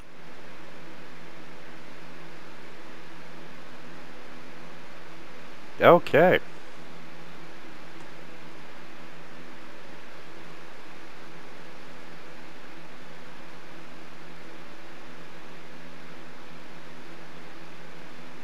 Now I'm no longer in your safety bubble. And he saw you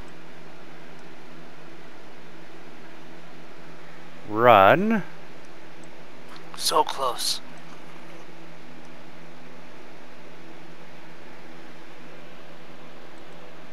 And he runs around the corner and sees Pavo.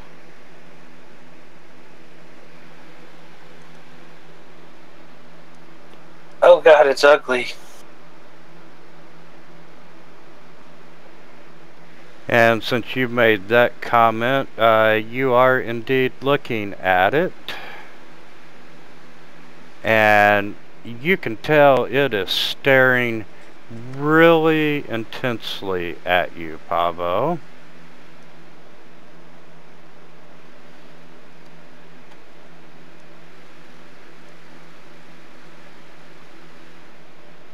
And let's see.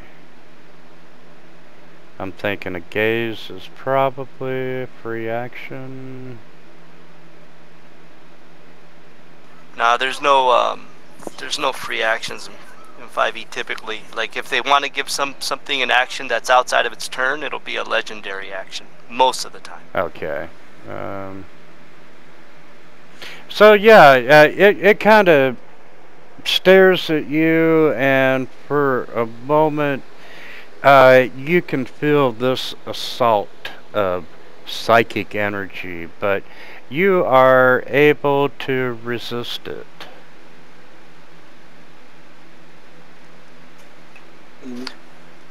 And Beldrak, you notice underneath the stairs.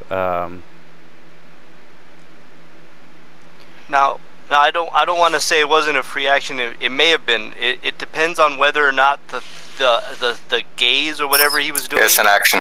If it's listed under the actions, then yes, it is an action. Yep, that's kind of what I was taking it. And let's see, where the... I don't even... Ah, there we go. Um, underneath the stairs, you can see Torgus. Would you like to describe what he sees? You see a small, dirty, rumpled shape lying below the stairs. Looks like he may have been there for a while and has definitely seen better days. From what you could probably tell from a quick gaze from there, he looks like he's, well, let's just say in bad shape. So I'll call out to Torgus, and he won't be, well, I guess at this point I'll drop it. So I'll drop my invisibility and just call out to this Torgus and say, you there, how long have you been here? And if you wish to join me and my compatriots, follow me, and then I'll start to move up the stair. His eyes grow wide as you pop out of nowhere and, where'd you come from? Where did any of us come from? And come if you wish to join us. And I'll just sort of leisurely, because I'm probably not knowing that they're going through, like, I don't know, I just rolled the initiative, so I'll move at 30 feet.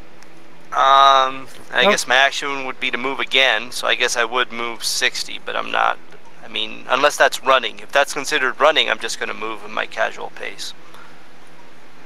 Okay, yes, as you reach the bottom of the stairs, and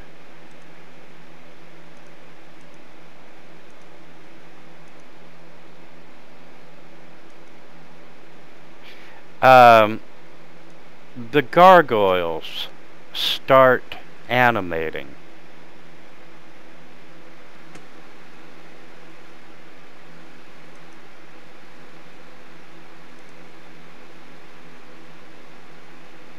If I back away, do they stop animating? No, they do not. So the question is, continue forward, or do you want to stop at the bottom of the stairs? I'll stop at the bottom of the stair and go invisible again. Okay. And that should do it for you. And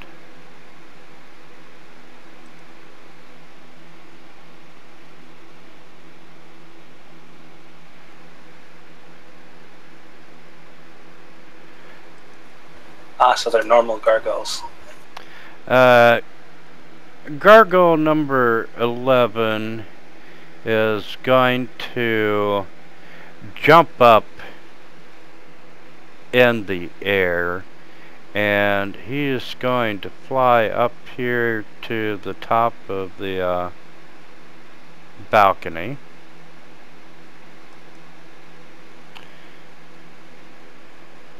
And Pavo, you become aware of another Bodak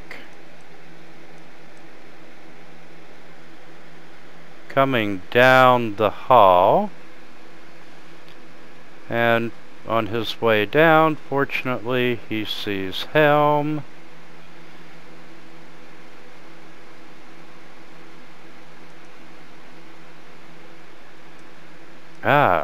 One's an action, one's a trait, so a trait wouldn't count.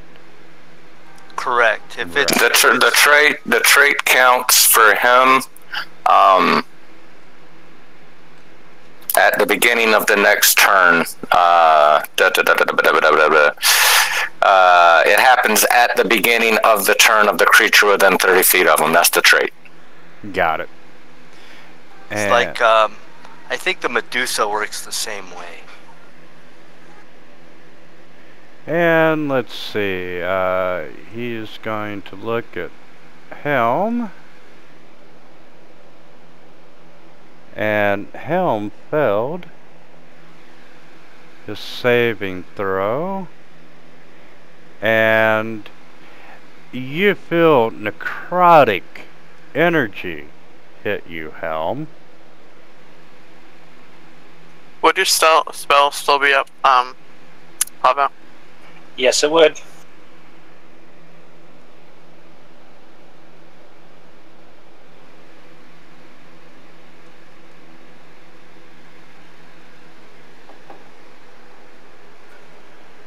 All right.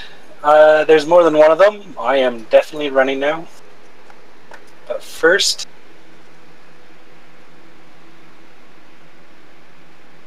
If you take an action, you cannot disengage.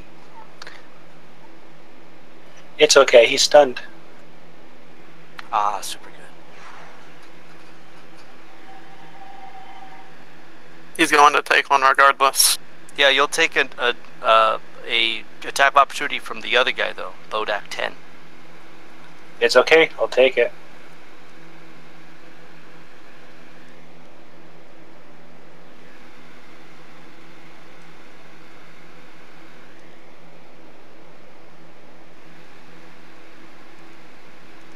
And he hits you with a fist as you run by.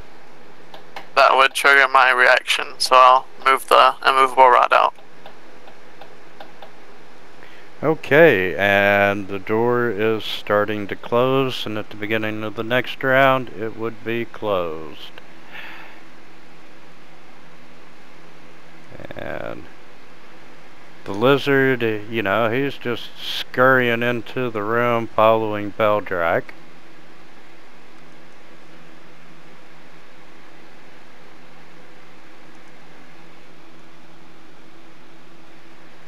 And Gargoyle 19, he's going to hop down off of the pedestal, and he's going to try to claw Torgus.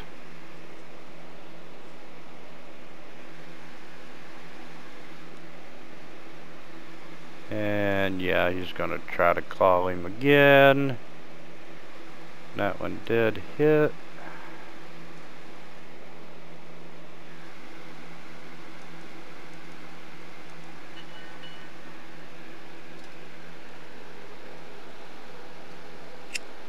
Wake me up and put me in a situation where I'm going to die again. I'll yell out to Torgus and say, come in my direction. I can get us out of here. And exactly where am I going to do that from? I can't disengage from both of them. Yeah, you can. When you disengage from everything.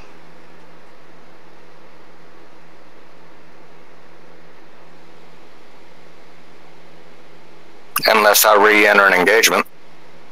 No, disengage is a condition. You have it for the entire round. You get no attacks of opportunity as you move through or out of an enemy's location. But that is your action. That's okay. I'm a rogue. I got bonus actions.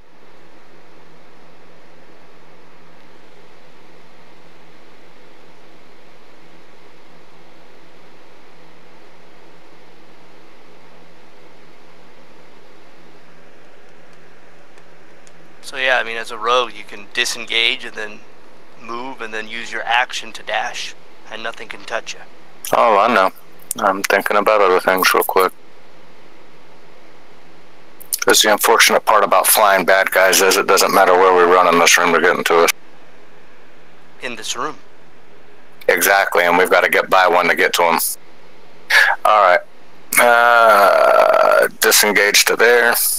Well, I mean, that's the other side of it. My disengage is only 25 feet, which is exactly the distance to get to the other side of them. So I'm going to have to use my bonus action to disengage again. No, you only disengage once. It lasts the entire round. Oh, okay. Then I'm dashing. Well, to here at least.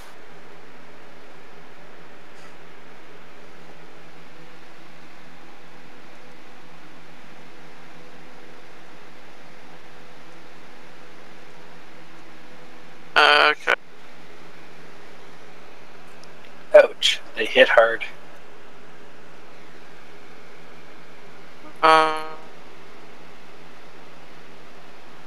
Would we hear the noises coming down the hallway from the gargoyle leaping up onto the... Yeah.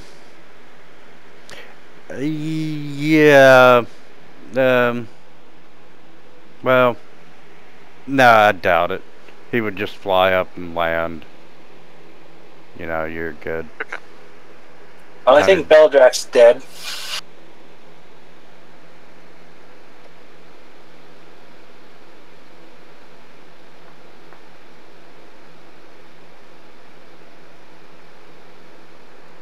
Do you have anything to heal yourself with, Pava? Yeah, but I'm starting to run out of spells. Okay. I'm going to use my healing, or my lay on hands to heal you for 31, and then I'll heal myself for 9. I don't have a button for it, so you have to input it manually. Well, that's perfect health.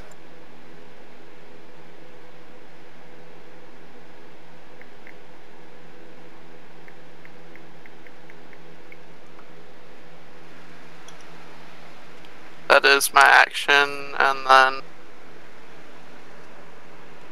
we're not going to be able to get back into there, so I'll just start walking down the corridor.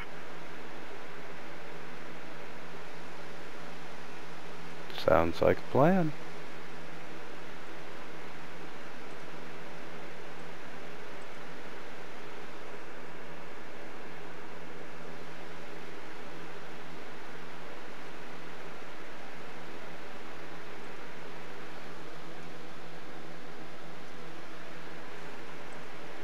Alright, number 15. He's gonna jump off the corridor and fly down the hallway.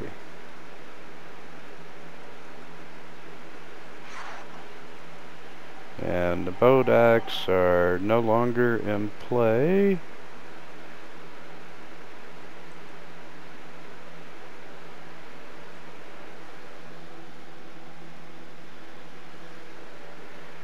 And number 6 is gonna jump down off the pedestal and come over to Beldrak, and we're gonna try a bite. He couldn't see Beldrak anyway. Let's see.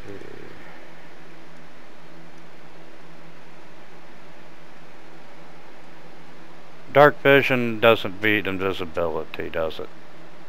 No, it doesn't. I didn't think so. So, you know, he's gonna come over and just for shits and giggles, he's gonna attack the lizard. Ouch. That poor little bastard. And kills the lizard.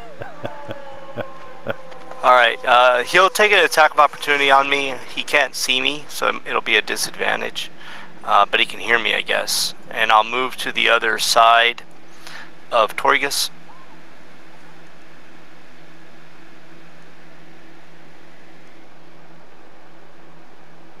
And, ooh, even with... Wait, that was advantage.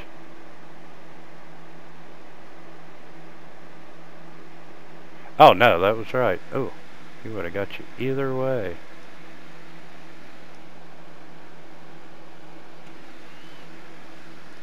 Alright, so I'll move to the other end there. Then I'm going to kind of grab hold of Torgus and say, come with me. And then I'll use another 3rd level spell and move us 90 feet south from my position. So as far as 90 feet will take us, which I think is, yep, that's 85. So all the way down the hallway, basically. We both go all the way down to there.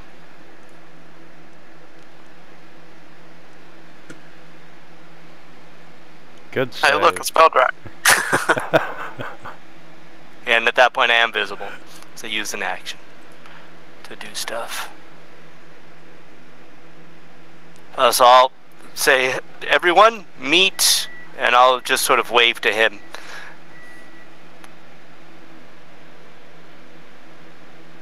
And that's it for me. Beldrak's alive. Okay, gargoyle number 11. You know, he's gonna come down here and kind of half prop up on the guardrail and just wait.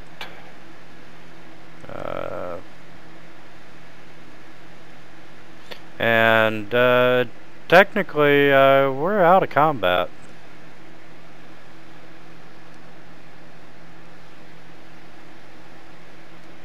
Yeah, Beldrak, that room is full of bad juju. I'll point to the north and say there's some bad juju there as well.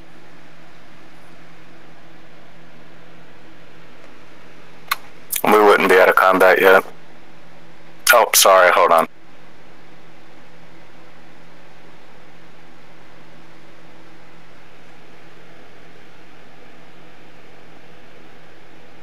Yeah, they'd still be able to see me. Okay, yeah, he would. Pablo, you're up.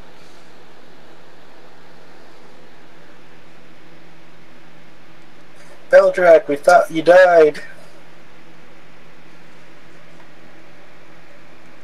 I'll just say almost, but not quite. Those were some real ugly baddies, weren't they? I'll say I'm not sure what was in that room, but I'll mention that there are gargoyles pursuing us to the north. More 4-armed gargoyles? 4 of them. 16 arms. Oh my.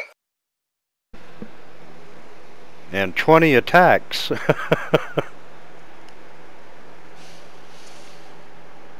So, Torgus, what would you like to do? I'm gonna move right there so I'm out of his line of sight. And then I'm going to attempt a stealth. And that ends my turn.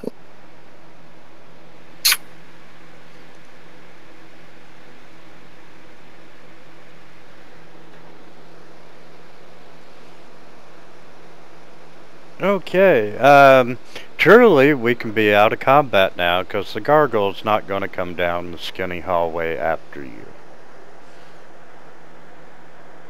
How will Yaka get through?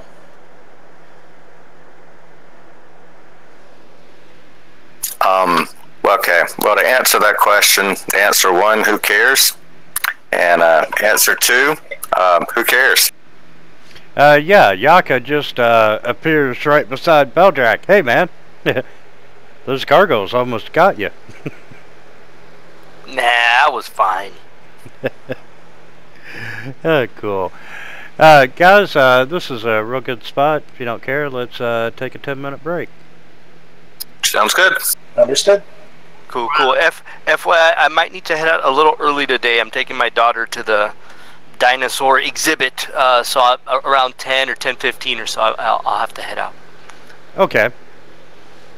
Yeah, what time is it there where you're at now?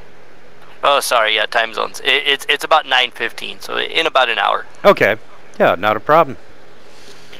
And we'll see you guys in 10 minutes.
Hey guys, I'm back.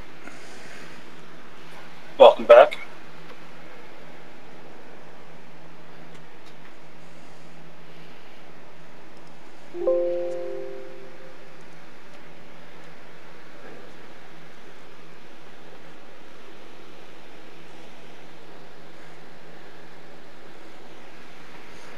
I can't believe Kellen stuck his head into the darkness.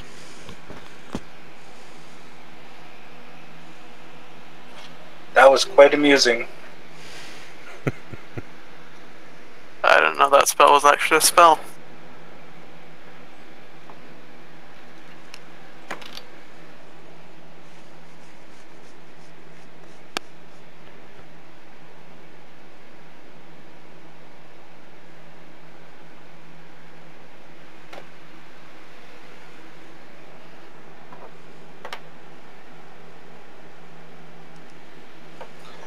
I was actually about to stick my Mace of Terror in there and swing that around. I would have enjoyed that.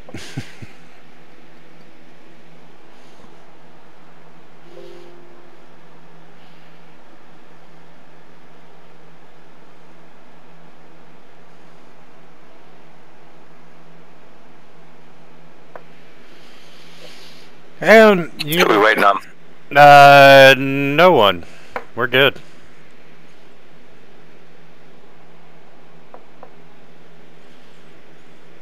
So you all are effectively trapped in this little area of the dungeon right now.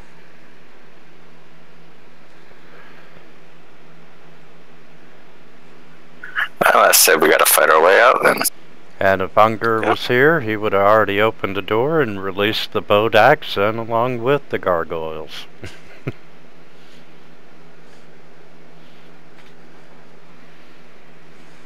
Yep, that would have been fun.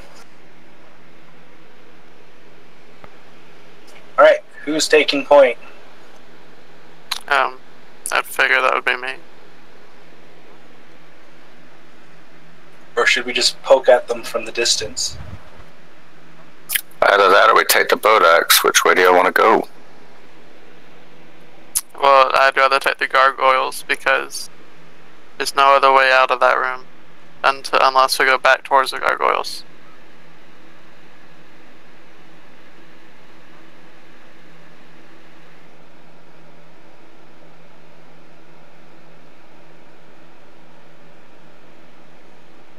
Look, the new guy's already making himself, already helping himself to the party inventory. Right? It would help me more than anybody else. Unless you guys want to take a rest in the mirror room. We won't get a full night's rest then. Never mind. Well, it's up to you guys. I mean, an hour is better than nothing. Yeah, I'll give the warlock back his spells for sure. Well, just one of them. Not the cool level 3 ones. Well, my spells are ready, so whatever y'all choose. I've still got most of mine, so I'm alright. Well, since we're somewhat safe here, let's see how many we can take out, and if need be, we can pull back. I don't think they can get down here to us anyway. They can, but they'll squeeze. They'll have to move at half speed. Then, I mean, I can just block the corridor and start tanking them while you guys shoot things over me and hopefully not hit me. What I'll Yeah, we can rotate on who pops in for minimal amount of cover. What I'll suggest is we probably want to draw them in, because if they just wait for us out there, then we have to fight them on their terms. Yep. And as you all are, introducing yourself to Torgus and figuring out the plan, number 11 jumps off of the railing and back down onto the pedestal.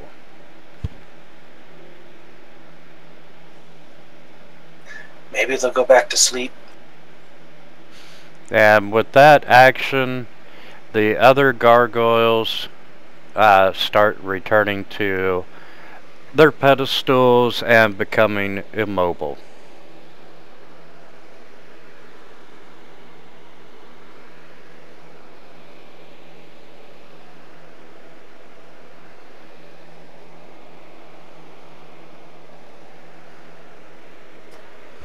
So, looks like we're safe. What do you guys want to do? We're gonna have to go buy them at some point, so we should probably figure out how to get rid of them. Well, I know how to get rid of them. Without having to fight all 4 of them at once. Well, you know, those 4 gargoyles are all that's truly standing between you and the next level. Yeah. Character-wise. So there were slots on the pedestals, right? Yes, they are about the size of a coin. We also have the stuff to the west or whatever that we could explore. There's another hallway or whatnot. That is true. Past the gargoyles, if they don't. I don't. I mean, that's the question: is will they reanimate or not? I guess there's one way to find out.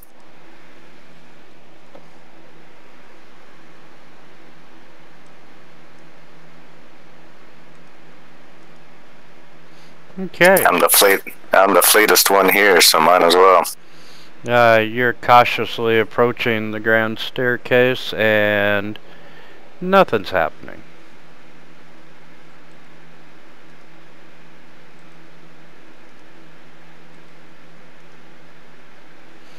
And Just remember, guys, if they come alive, I've got double dash, basically. Yaka comes flying down the hallway, and he whizzes over top of your head. Hey guys, let's see if anything really does happen. And, you know, he moves out into the room, and the gargoyles are not moving. They're still immobile. Good plan, Yaka. Good plan. Yeah, next time go see if any of them like chewing on gold. See if any of them what? Like chewing on gold. Hey, Torgus. You don't like Yaka, and you just met him. If you haven't noticed, I'm a dwarf. I don't much like anything. It's a nice crown, by the way, Bodrak. Yeah, it suits me.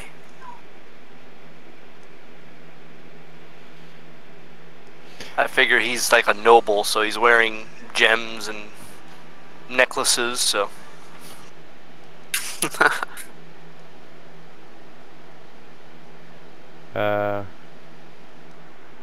What?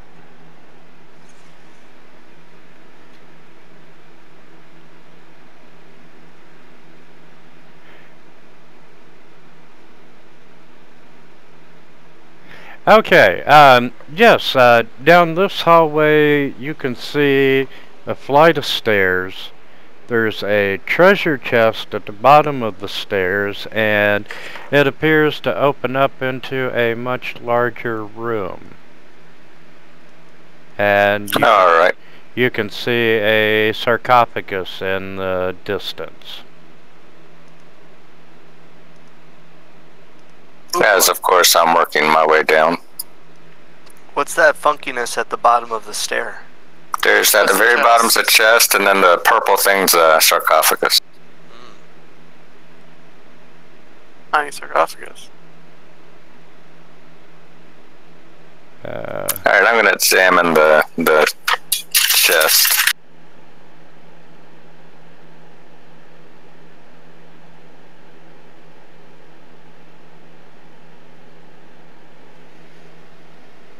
Okay,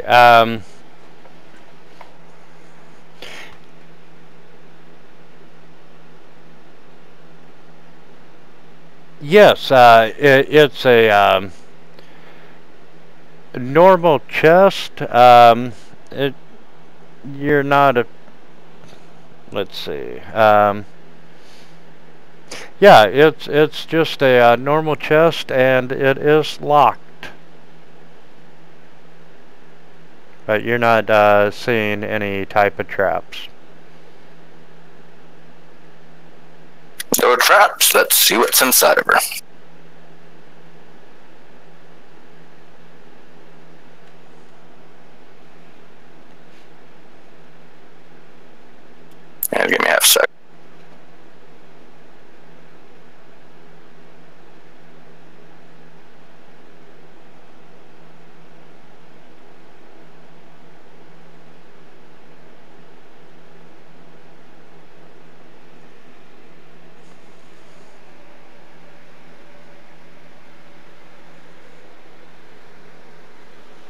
Okay, that was more like 5 seconds.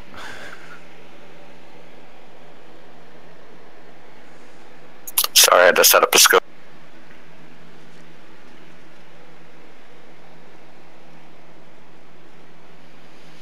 And yes, you managed to pick the lock and open the chest, and it's empty.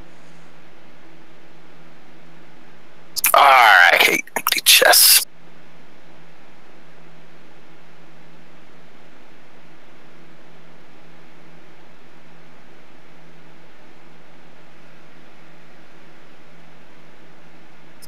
Alright, so I'm going to carefully start creeping out into the room, of course keeping my perception active.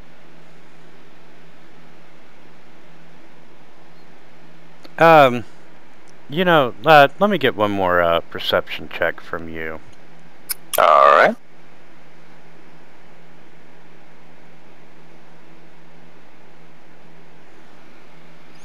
As you're stepping over the chest and, you know, it's still open and so forth, you remember the Predator movie, that little shimmer that they had when they were invisible? You see that kind of effect coming from the bottom of the chest. And truly, it's in an area that's about 3 inches long that you're seeing this faint shimmer.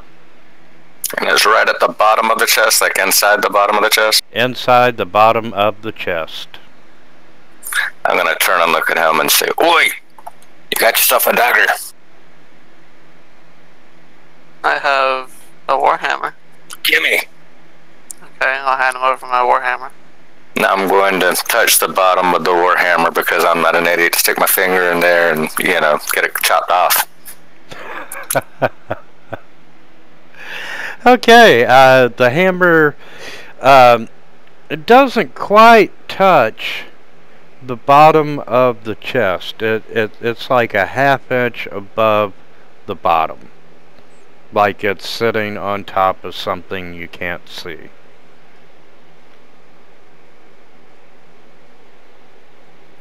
Alright, I'm going to reach down and pick it up. Or try to pick it up or figure out what it is by touch. Yeah, as you're feeling around in it, you feel what appears to be a key. Alright. I'm going to pick it up and take a look at it, see if I can see it once I pull it up its chest. No, you cannot. It still remains invisible.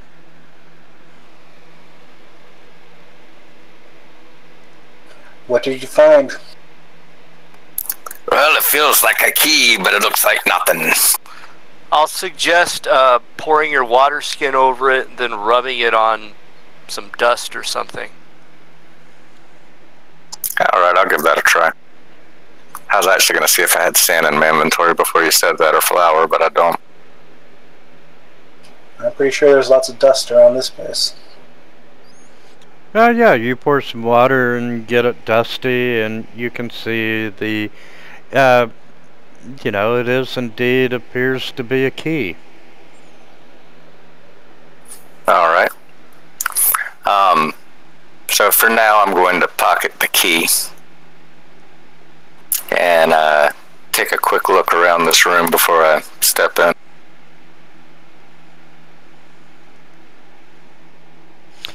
You see 4 marble columns supporting the ceiling of this grand tomb. There are twin staircases that ascend to an upper gallery where you see a carving in the form of a giant maze adorning the wall. The floor of the tomb, you see a opaque crystal sarcophagus that is constantly changing colors. You see minotaur murals adorning the walls of the lower level of this tomb. This floor's warning, the last warning was the maze holds the key. Yeah. Alright, well, I'm going to move my way in. I'm sure you're going to have me do a perception if there's a trap, so. And I am going to investigate the coffin.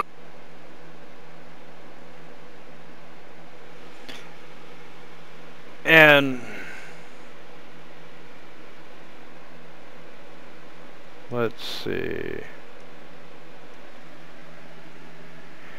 Actually, can I get y'all to move back to where you were first?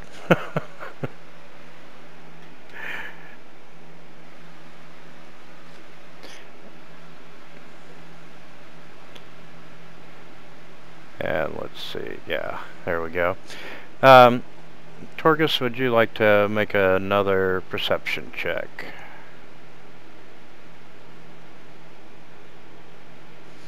Okay, you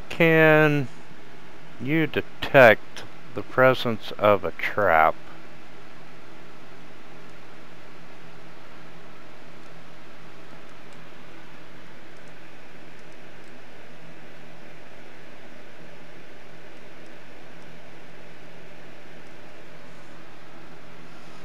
Right there, but it's only it's 10 by 15. I gotcha. Do I see any way of disarmament, or do I need to give you some form of check for it?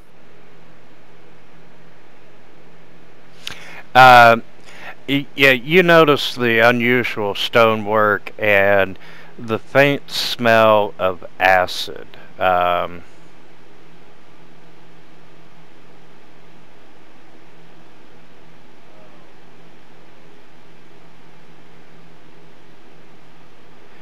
Yeah, you're not seeing any way of disabling it. Can I tell if it's a pressure plate or...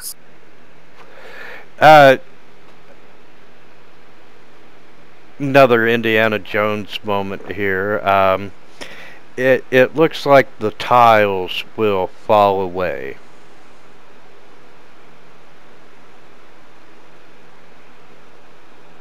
Into the pit of acid. Let's jump it.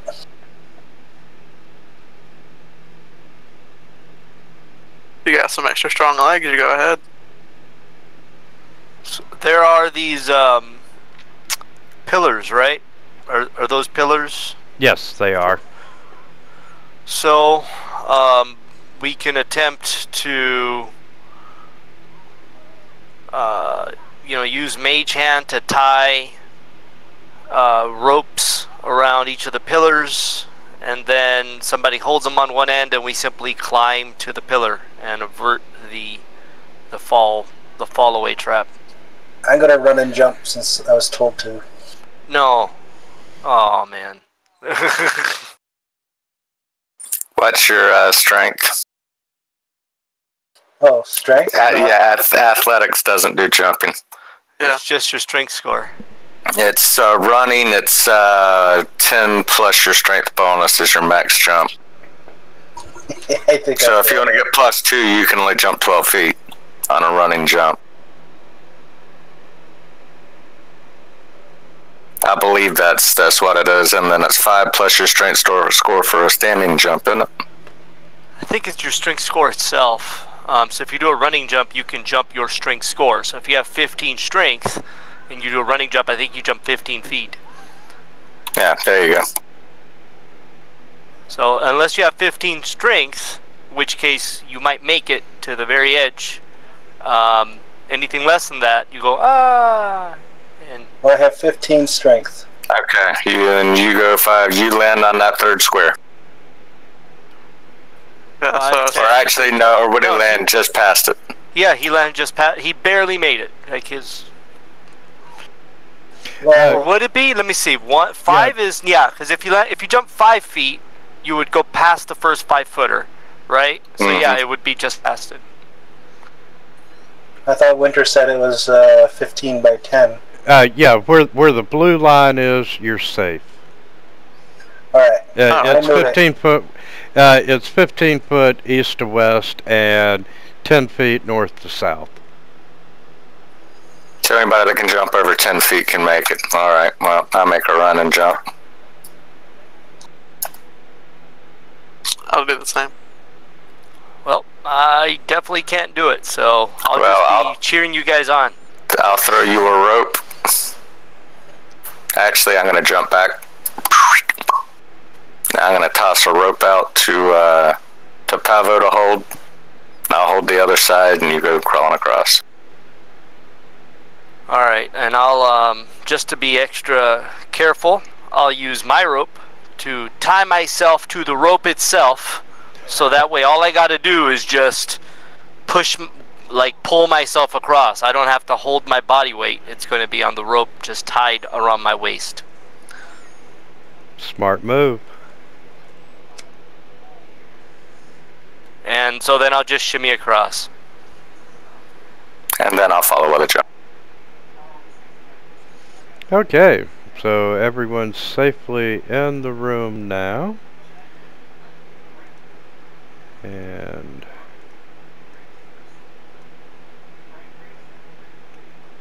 just so I know,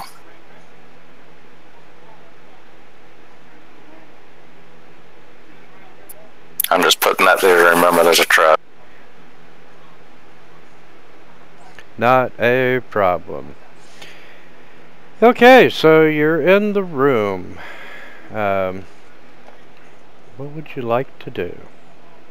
Well, I'm going to investigate the sarcophagus. Do I see, could we see what's up these stairs from our location? Do we have to go up there? Well, there's a mural of a maze.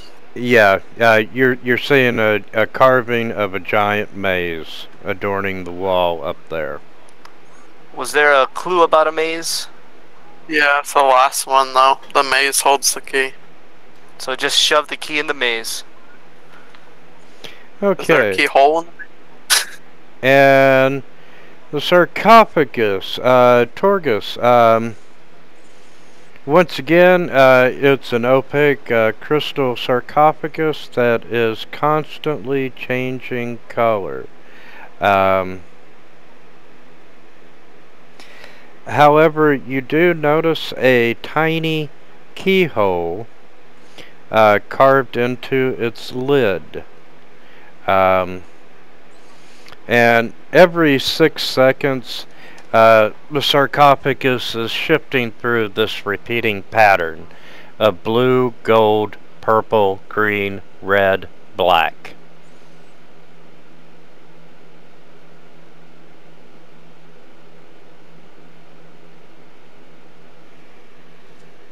Okay. And as you're looking at this keyhole, it doesn't penetrate into the sarcophagus. It's like they printed a picture of a keyhole, and I mean it's two-dimensional keyhole instead of 3D. There's no depth to it, and you're not seeing any mechanisms that you can pick the lock. Alright. Try touching the key to the keyhole. I want to look at the maze first. So I'm going to make my way up, take a look at the maze as well. Okay. What are the rest of you all doing? I'll join them up there at that maze. I'll keep Yaka company.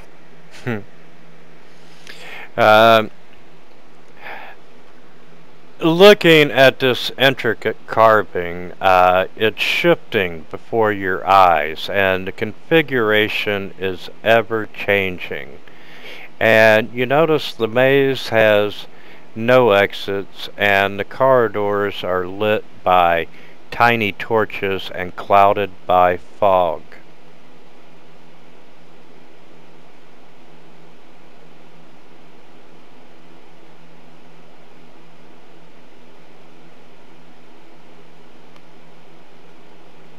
That's a carving?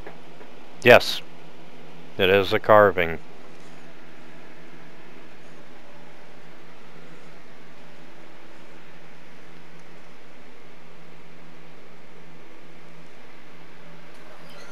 Torches and fog.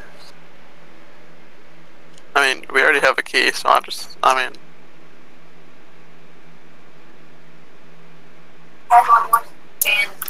Here you go. Have the key. Okay.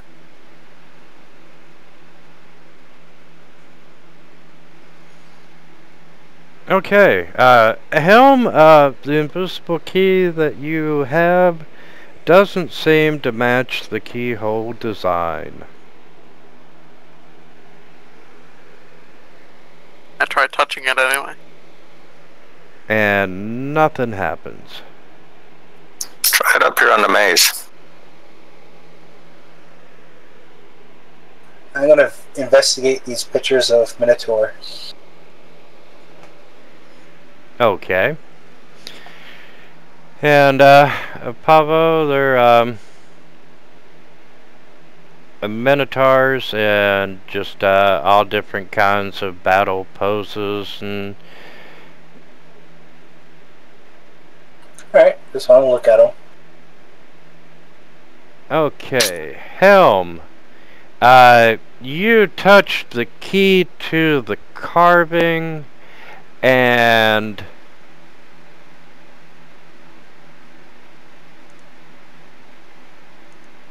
you disappear from sight. You're there 1 second and gone the next. I'm gonna touch the maze. And Pavo, since you were coming up the stairs, you notice a whole bunch of secret doors are opening at the same time. Prepare for battle!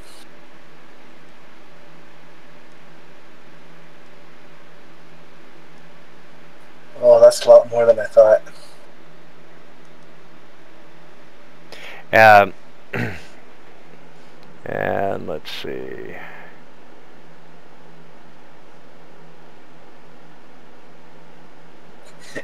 And our tank is gone.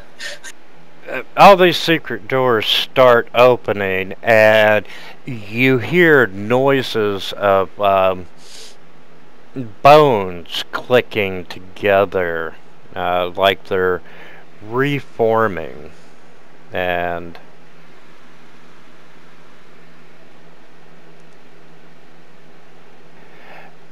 while you are absorbing that noise, Torgus, looking at the maze, you can see Helm in the maze.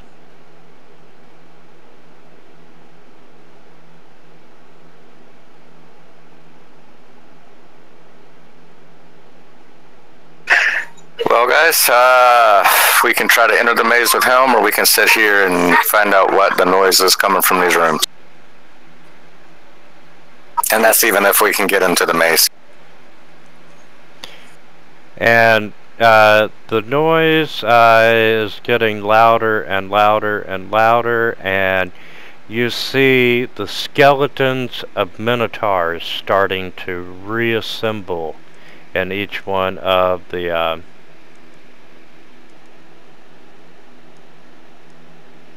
think that answers that question. secret doors.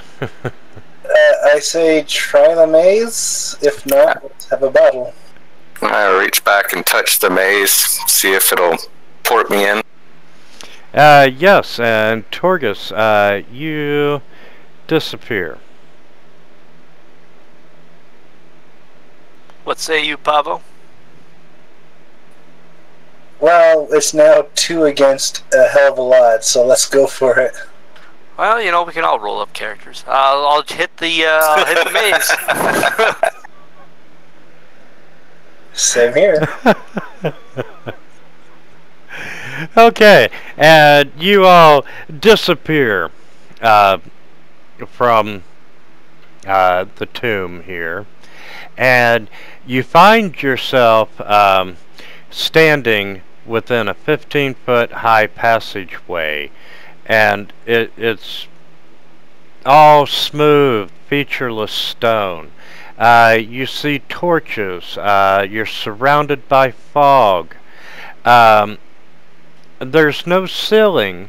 However, when you look up, you are seeing this distorted view of the room you left behind, and you can see, Yaka talking to a couple of Minotaur skeletons that have moved out into the room, and, he's not scared of them. However, each one of you,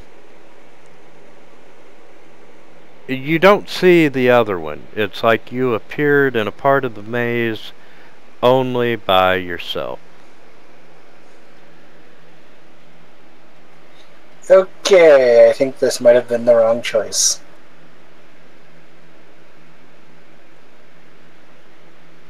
The maze holds the key. Which is the last clue. Which is usually turns out bad for us. Not all the time. Just since you joined us. Now, you're all pretty confident with the high enough athletics check that you may be able to climb the walls of the maze.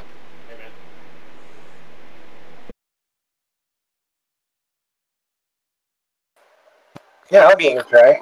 What do you mean climb the walls? There's no ceiling. to get up top. To get up top. Gotcha. Right. I'll climb up. Go, Pavo. Yeah, Helm will start climbing up as well. Alright, let's make those strength athletics checks. And Helm, you get up about a foot and slide back down. Pavo, you make it a little higher and then fall back down. Same with Beldrak.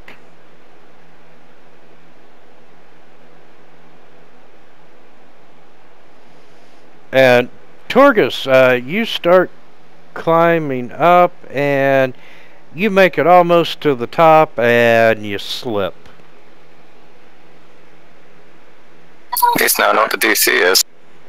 Alright, I'm gonna take my warhammer and try to slam it up against the edge of the wall. Yeah, and you hear the distinctive sound of a warhammer crashing into a very thick stone wall. Little bit of damage to the wall, but... Alright, I'm going to use my inspiration and then try again.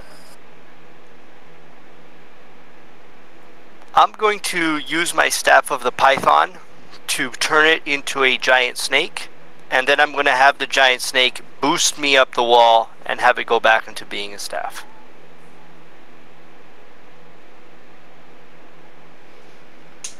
Okay.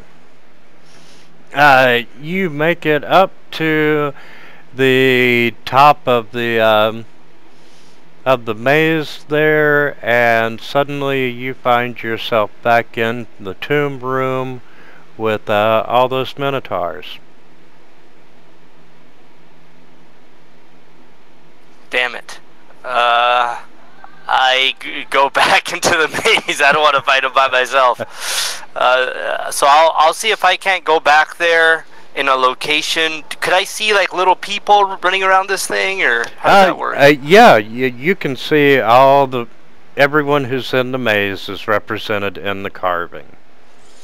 Do So you moving see a target in the maze? I'm going to use my action. Okay, so I'm going to see if I can whisk some of the people to a location, and then I'm going to go to that location because I have to move quickly so these guys don't see me. So I'm just going to see if I can't like grab the little people, put them in one place, and then jump in at that point. Truly, you're not able to move them in the maze at all. Your best hope might be to touch where they're at and hope you end up there. Alright, so I'll touch in the location where most of them appear to be clustered. So if there's a location where two of them are kind of close to each other, I'll go ahead and I'll go next to Torgus, just right to his location, and see if I end up somewhat near him. Okay. You touch Torgus on the painting, carving, and you get sucked into the maze, and once again you are alone in the maze. Do I see an end goal in the maze? You can see about, due to the fog, visibility is only about 20 feet. And, you know, you can wander around and explore the maze. Oh, so I didn't get out? You tried to climb and failed. Unless you did. Great. Alright, well, I'm going to start walking. Alright, guys, I am going to have to head out. Thanks so much for running the session, Winter. Not a problem. We'll see you next week. See you next week, buddy. See you guys.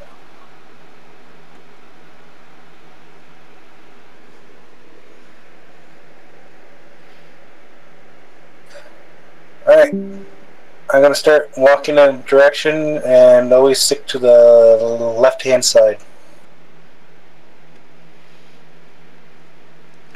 Okay, Pavo, as you are... you're walking around the maze, you know, you're listening for sound and so forth. You're not hearing anything. There's no clues to where the rest of your party may be.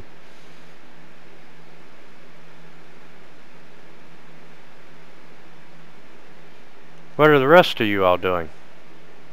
When Beldrak climbed up, did we see him? And if we looked up into the room? Looking up, you saw Beldrak in the room, and then you saw Beldrak re-enter the maze.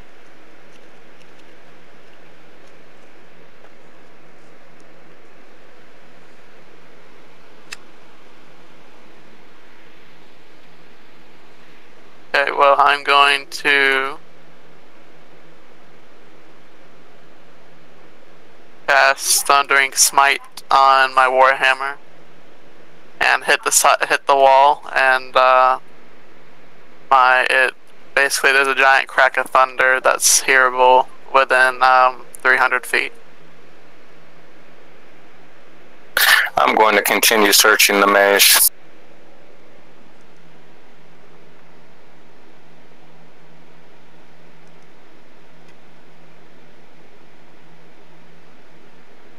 Okay,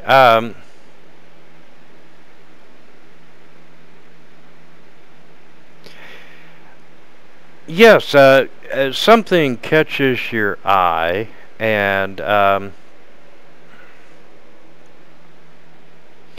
you see a key, a small key, made out of red crystal in the maze.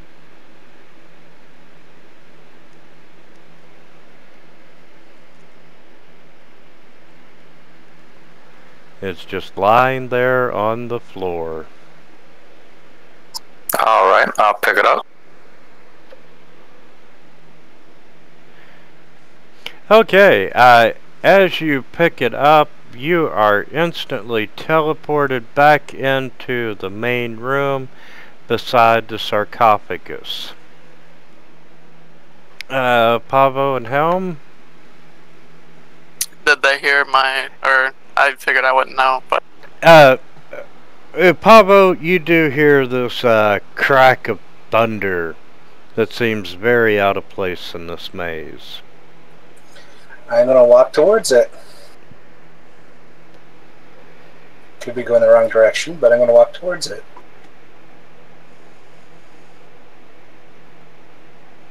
Okay, and as you are...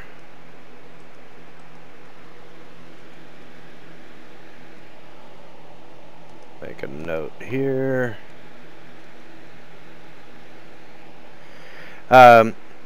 You see in the floor ahead of you there is a small key made out of purple crystal. I'm gonna go pick it up. And as you pick it up, you are teleported right beside Torgus at the sarcophagus. Helm?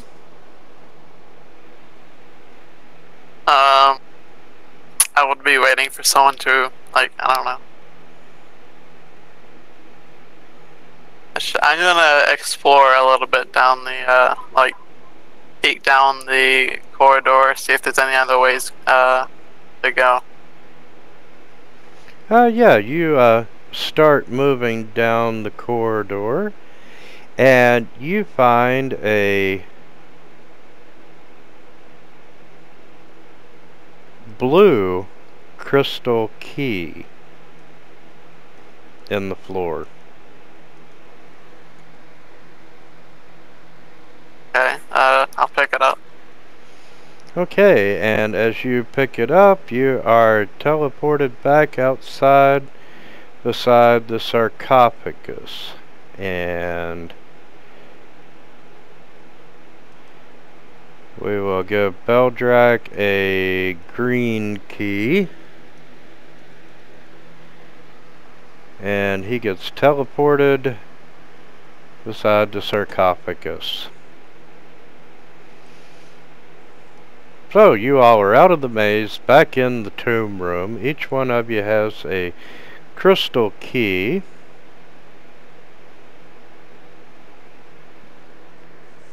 What color's the key that I got? Yours is red. What color's the chest right now?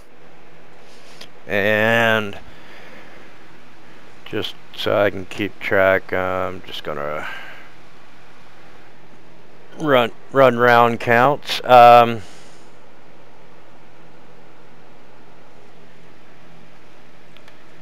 Okay, it is currently blue.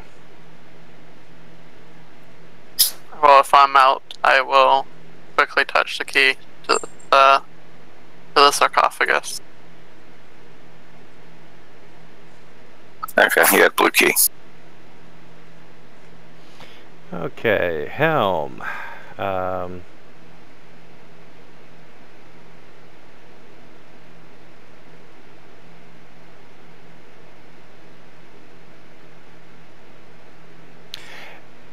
The sarcophagus lid disappears, and you can see the contents of the sarcophagus, and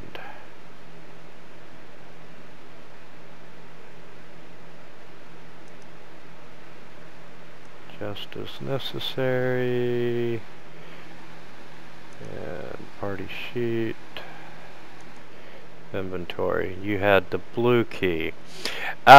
You can see a charm that contains a crystal heart inside the sarcophagus. Hold, it may be trapped. Did the lid open for everybody or just me? Just you.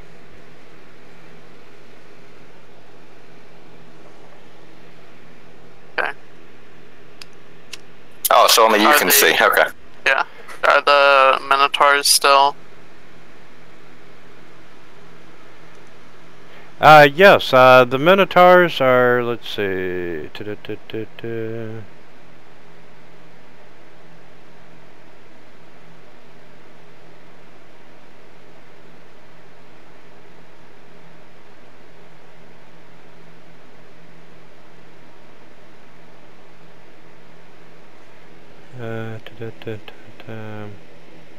yeah, the minotaurs are still active.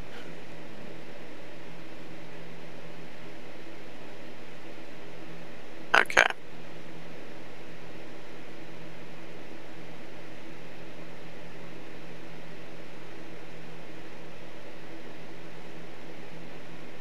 And I figure I'm standing by the sarcophagus.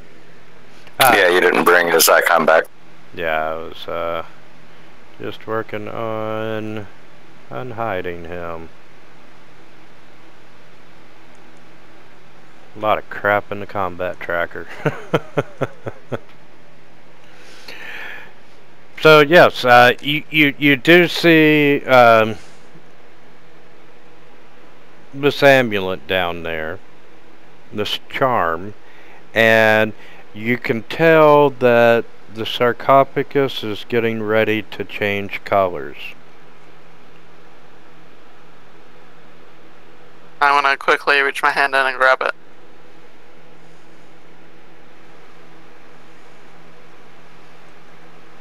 Okay, and I'm gonna put it in the party sheet. It's a charm of the crystal heart. And no sooner do you get your hand out, the sarcophagus turns to a gold color. Is the lid shut for me? Yes, the lid does reappear.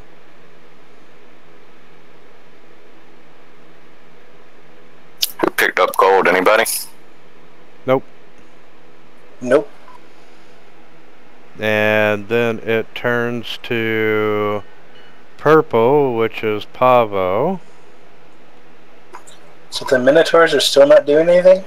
They're reassembling themselves and starting to come out, but you've got a couple rounds before, you're in immediate danger. Well, in that case, I touched my purple key. Okay, and the... I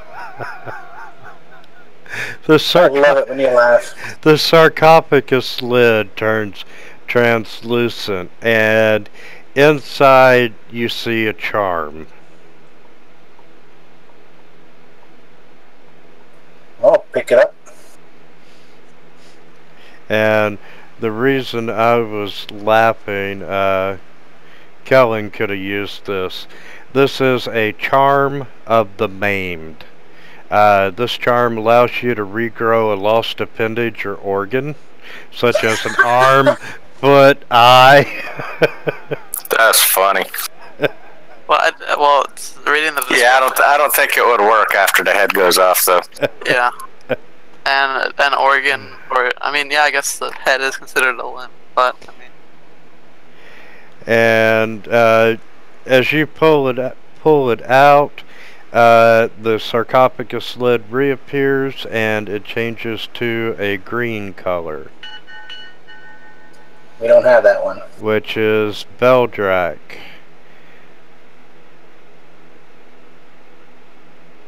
I thought Beldrak had blue. Helm had blue. No, Helm had blue.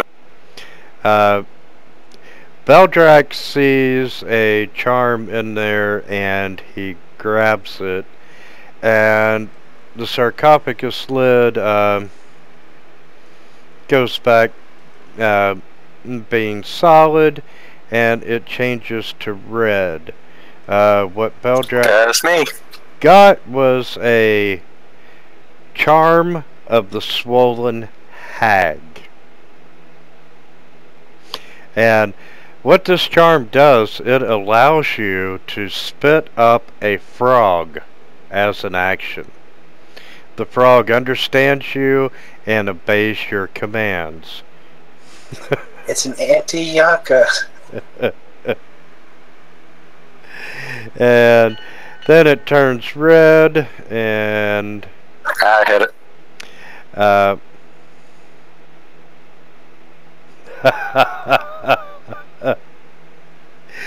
You retrieve a charm of the ghoul. And did that make it?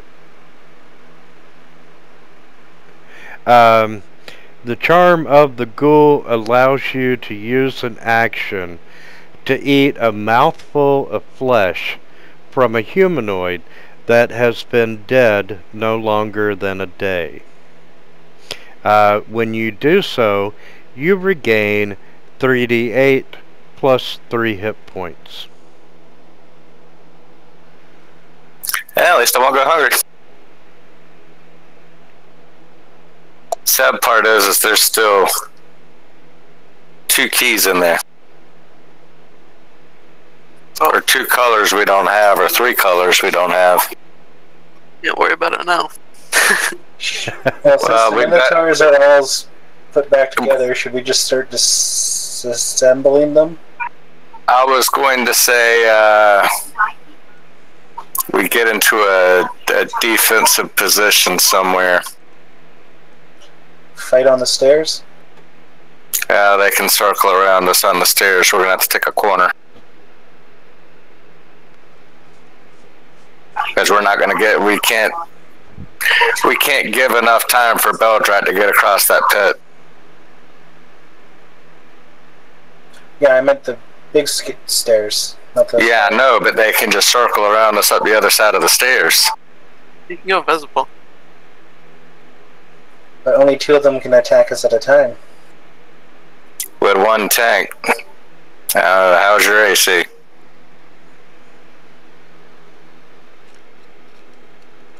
I'm just saying 1 tank can block off the stairs, but the other 2, somebody out of the other 3 of us is going to have to end up going toe-to-toe with the other one.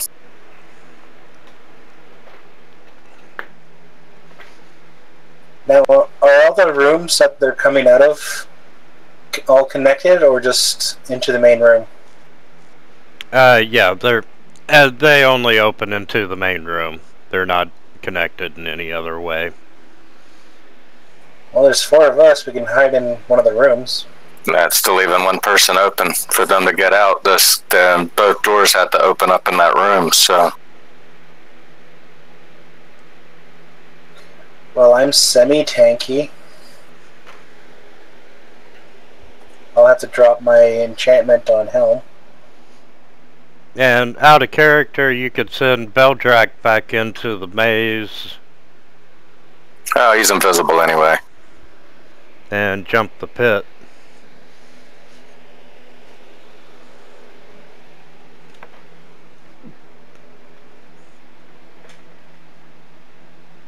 We can push the skeletons into the... We can't fight them if we jump the pit anyway.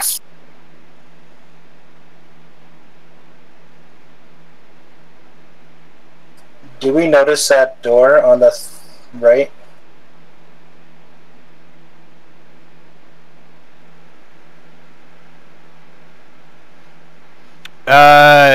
No, not from where you all have been. Alright, you see the left Minotaur. We saw the room he came out of, right? Yes. Alright. I say we try to get past him. Helm up front, the 2 of us in back, and send Beldrak back into the maze to try to get the crystal key. Or whatever key we need. Understood.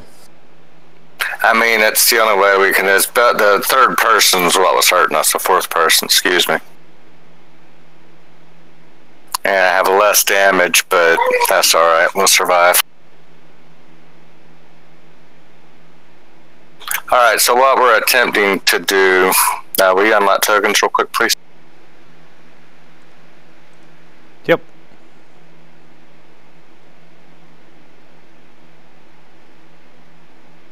Oops.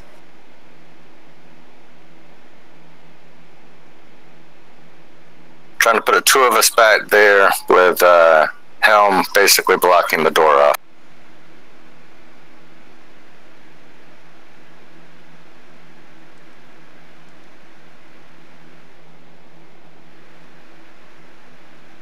You just...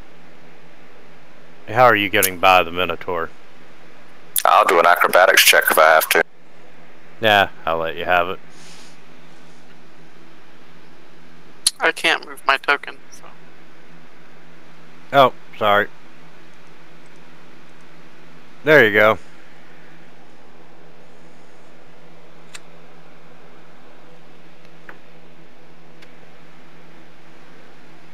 Could I do an athletics check? Or is he too big?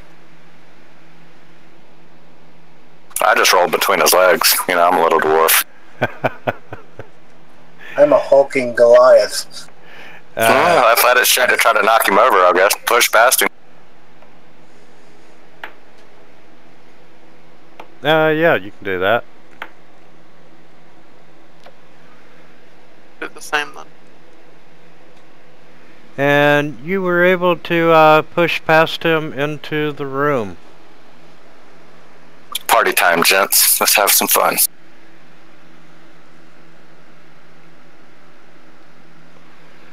And let's see. Let's do an actual initiative now.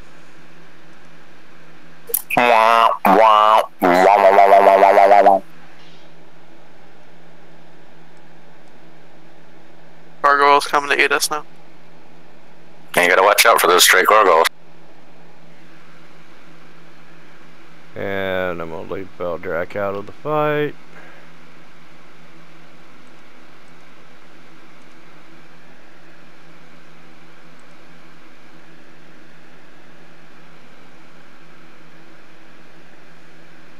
Of course, the first one's right beside us. I was wondering how I got that lucky.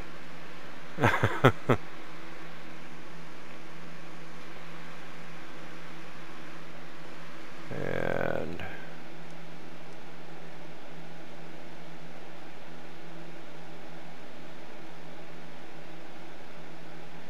yeah, he is gonna swing a great axe at Helm since he's first. And he swings wide and misses Helm.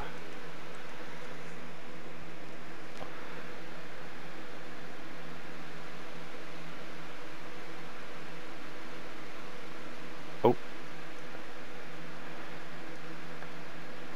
And number 31 is coming up into the room, seeing what the hell's going on. I can remove the gargoyles. 29's coming out into the room. And the gargoyles are going bye-bye.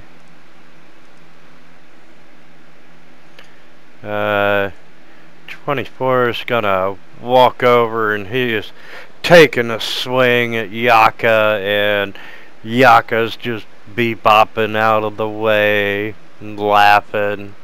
You can't hit shit, brother. And Pavo, you're up.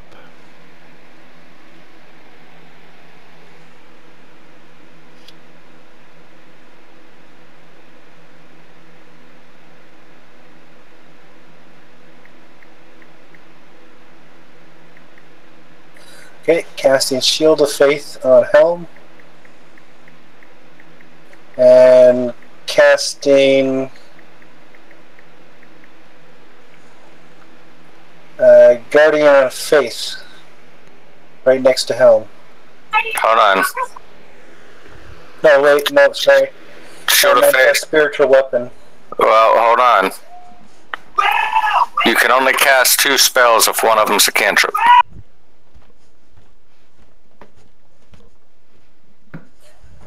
What about a bonus action spell?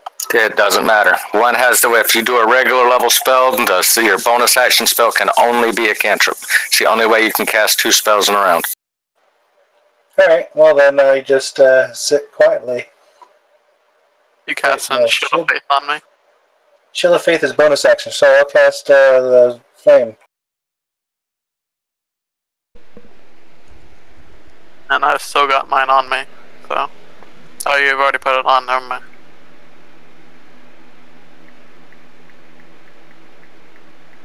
And he succeeds, so nothing. Alright, that's it.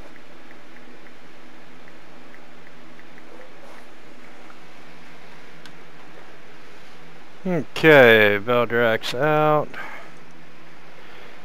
And 28.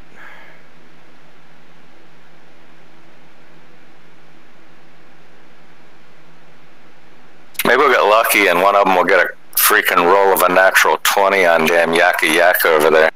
He's gonna run up the stairs. 8's coming out. And the Bodak can disappear.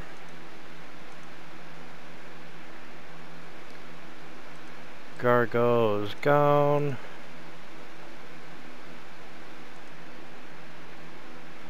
Ten is staying put. Helm! Alright. Start putting some damage out. Swing with my longsword. Oh man. Yeah, I'm using a smite on that one. Just a level 1.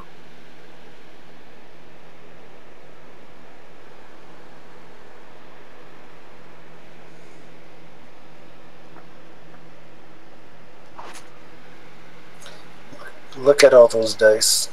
Yeah, that's pretty scary. And second swing. Yeah, he felt that.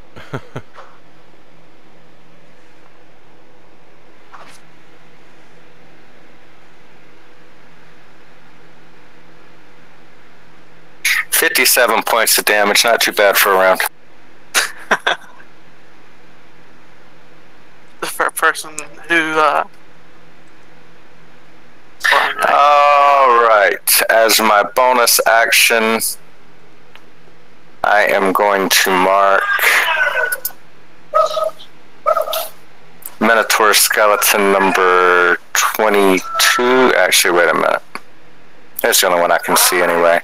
I'm going to mark him with my Slayer's Prey. I love new characters, new abilities. It's basically like Hex. And then I'm going to cast as my action Protection from Good and Evil on Torgus, or on Helm. Alright, we have a super tank.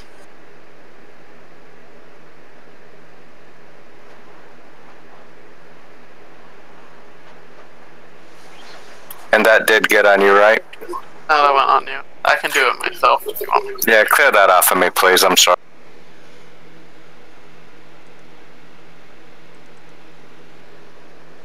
Ah, that's why I hit the wrong one. I hit the one that targets me.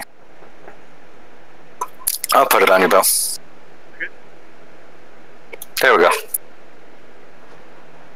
And that'll end my turn.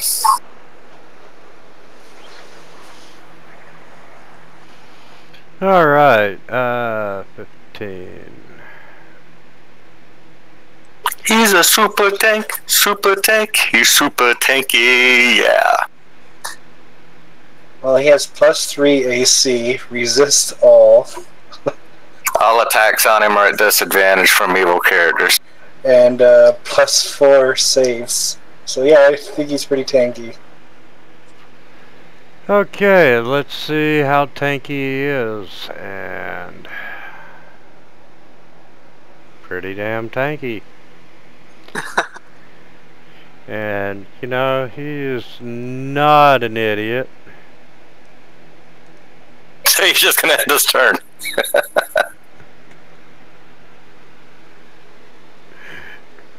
So he's gonna pop up the stairwell a little bit.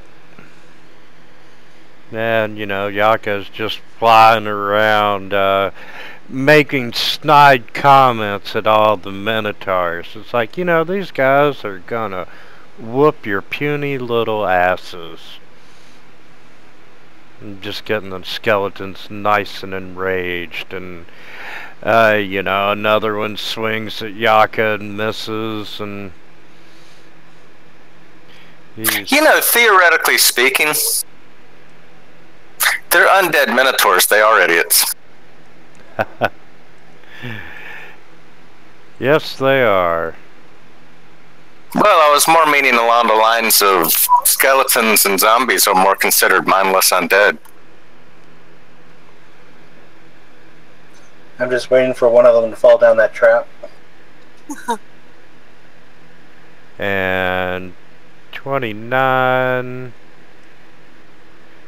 is gonna step up and try his luck on Helm.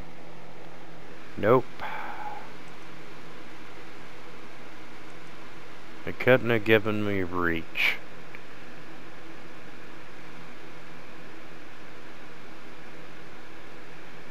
And 24 is gonna stay put. Pavo. Okay, I'm gonna bring out my spiritual weapon at 4th level.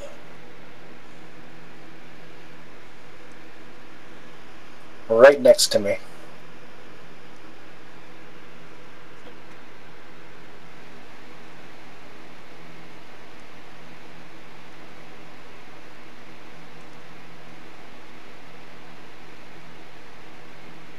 And a Sacred Flame to finish off my round.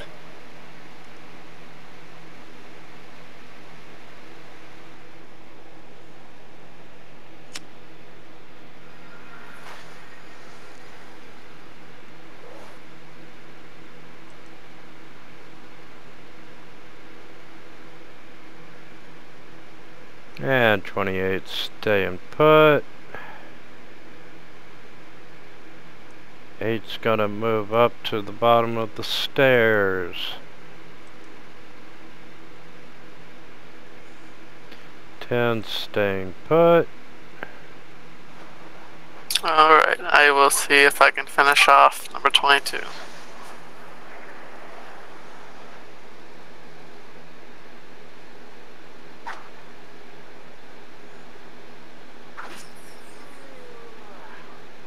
And I'll take my second swing on the 29.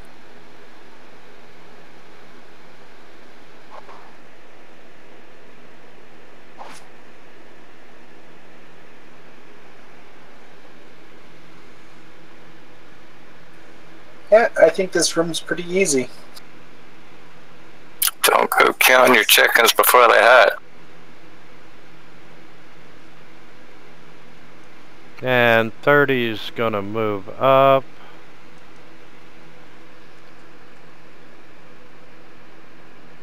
Alright, as a bonus action, I am moving my Hunter's Prey.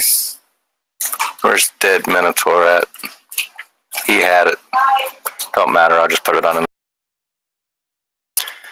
On to number 29. Or Slayer's Prey, excuse me. Oh, Helm, you gotta stop being targeted by me.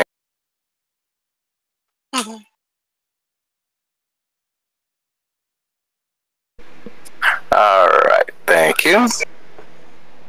And now I line up a shot onto Minotaur number 29. And I fire. And I hit. Add sneak attack.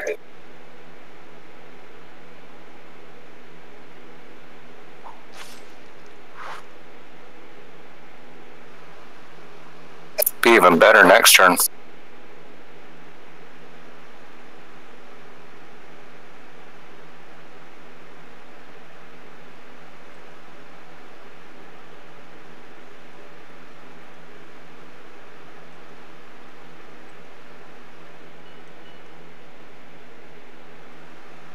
Yaka.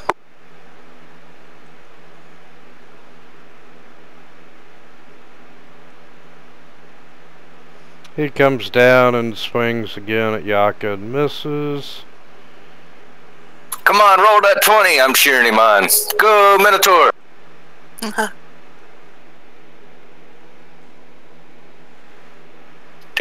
He didn't even swing at Yaka, did he? No. Yeah, I didn't think so. I just put it on automatic miss. Come on, DM. You gotta help us out here, man. And 24's gonna step up.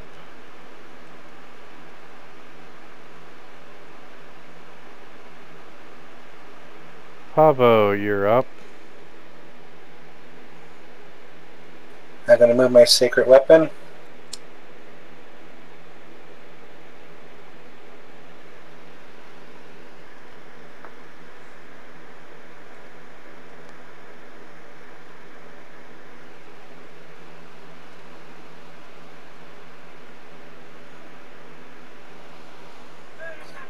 critical hit.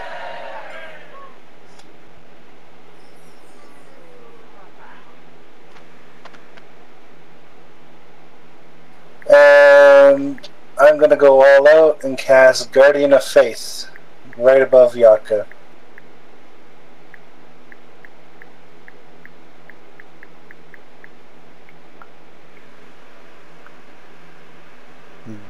Okay.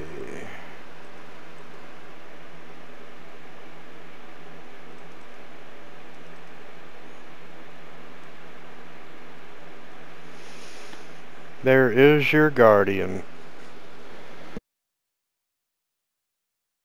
He looks so majestic. I know, he's so beautiful. And that's my turn.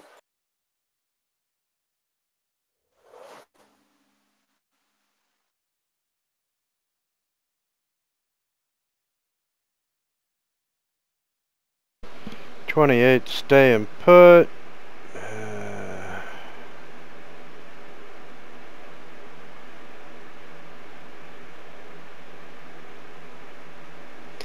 And 8's gonna come around and go behind the sarcophagus. 10 finally gets to come out of his hole. And he gets smacked by my Guardian. Wait, maybe not.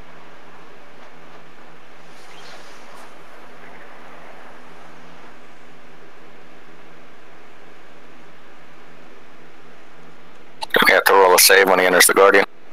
Yeah, but my thing disappeared. Combat mode made it disappear once I used up all my slots. Just change it. Change the mode from combat to preparation.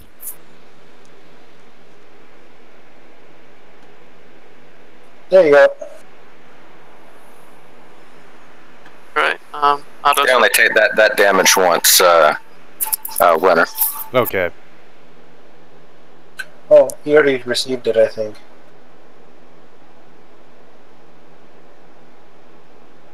Yeah, it's wounded now. Okay. I will just ready an action for when one of them steps up. I'll swing at him.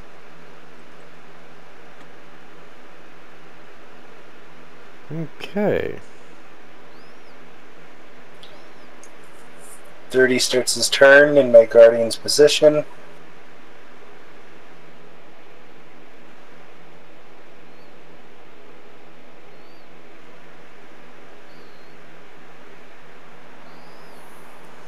My Guardian only has one more attack left. And he's going to move forward. And let's try him. Nope. My ready to action will go off. Yep.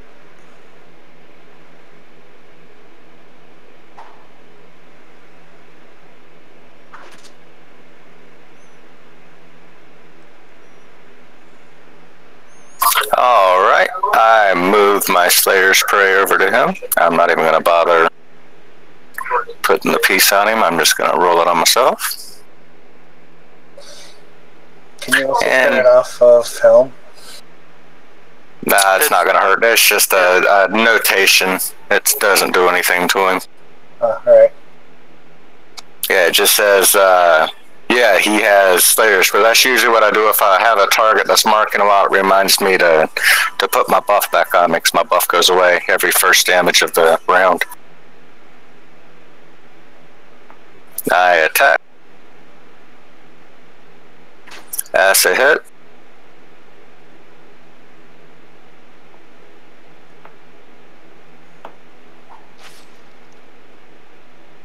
And I am done.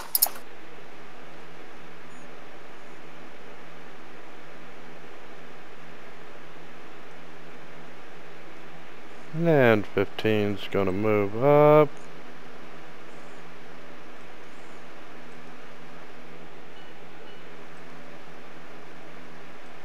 And you can remove my Guardian.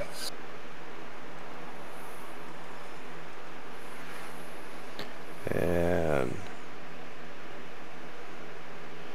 yeah, 31's just gonna chill out.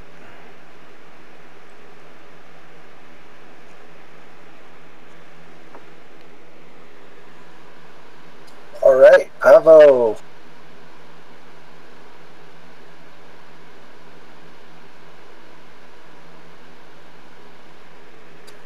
Bonus action. Oh no, my first miss. And for now, I'm on a second Sacred Flame.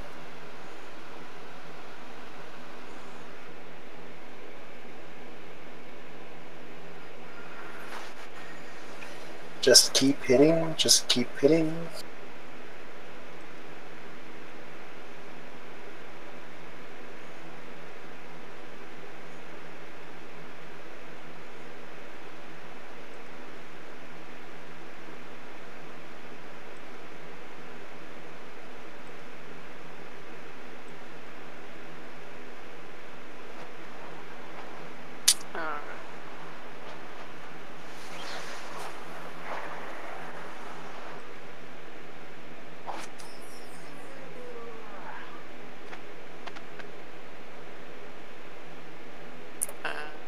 I can't. There's nobody else.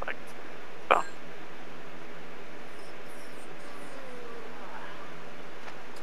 Cast a bonus action. I have nothing that I want to cast as a bonus action. Oh, alright. Alright, I'm going to transfer my Slayer's Prey over to 24.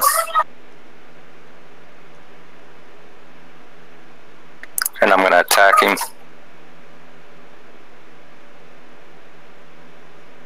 It's a hit. 4 to 13 damage. My turn is over. Guys, since they pretty much can't hit Helm, would you like to fast forward this battle? That's fine by me if you want to. Can you have them all at least swing at flipping Golden Head at least once, and if they roll a 20, kill him off? I'll make that deal with you. I'm just kidding, man.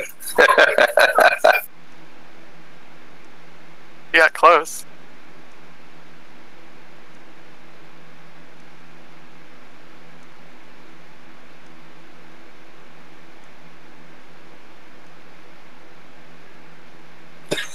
It was worth a try. It was worth a try. He's got like a 40 AC. A 40 AC? Holy moly. Yeah, I'm going to share Yaka with. Yaka is untouchable. He is impervious to all damage and spells. Ha ha ha ha. And I'd forgotten about this, but if Yaka is following a character, any ability checks you make are at a disadvantage because he is cursed. I tried to remind you about that last week, but you didn't catch it.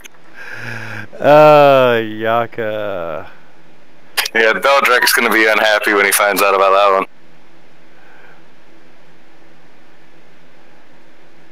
Skills, absolutely. So let's see, where did the give us enough XP for level.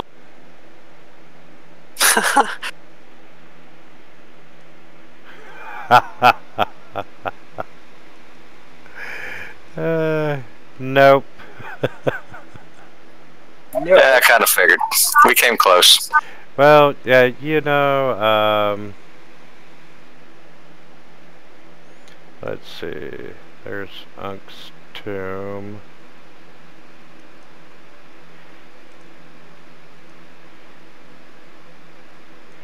And I will give you the Wait, 3,057 to level. Now.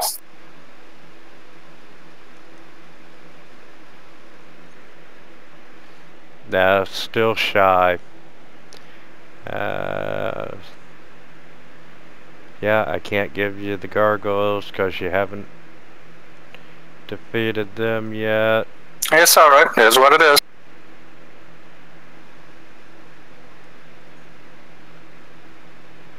I can give you 1 XP for killing the lizard. I actually cast tongues on someone so we could talk to that lizard. Okay, let's He was see. just trying to sell you insurance from Geico. Hey, it could have saved us a bunch of money. No kidding. Okay, let's see. What keys? Get that. The gold key Yeah, we're gold and the purple key, I think. Gold and purple, so we'll give gold to Isn't there a black Aesop. one too? Yeah, there is a black one. I used the purple one. So. I'll take black. I'll go back in and get it. Okay, let me make sure I got all the colors.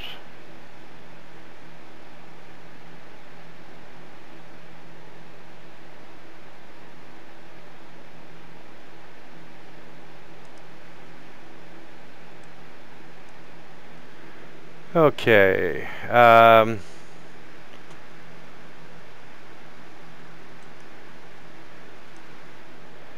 Zay or Azoth on the black one? Azoth.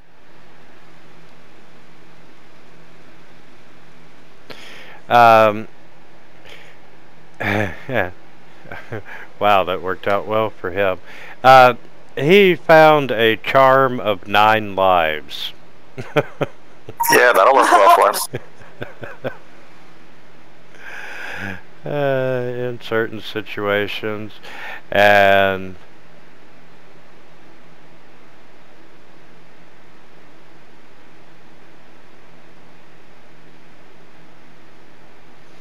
the gold one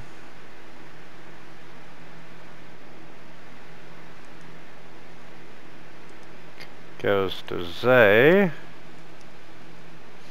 Zay found a charm of treasure sense. He can use it to pinpoint by scent the location of precious metals and stones within 30 feet. Excellent. And Do I have an idea what mine does? Yeah, you never said what the first one was. It was the Amulet of Crystal Heart. The Amulet of the Crystal Heart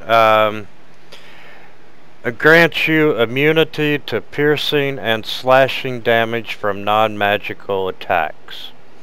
Awesome. However, you do gain vulnerability to bludgeoning damage.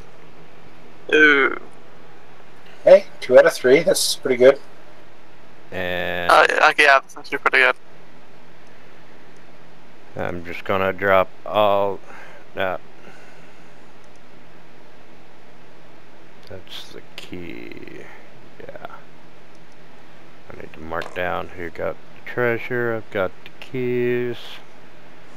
So I forgot what mine was called, so I just put Charm of Regeneration. You can drag it over to you.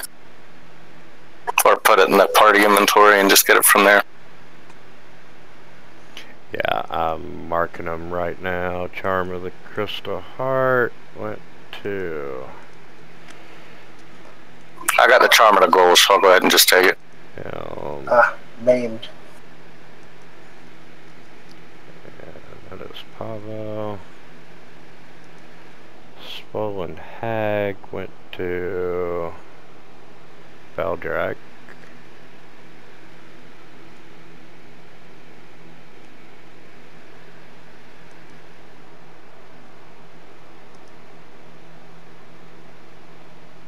Okay, he's officially changed his clan name. He's now Torgus Corpse Muncher.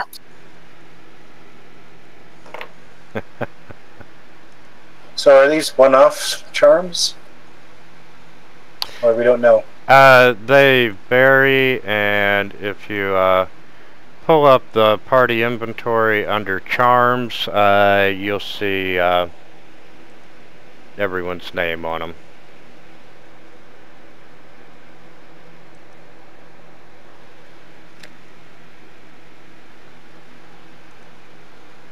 And that'll give you more information about that particular item and how long it lasts.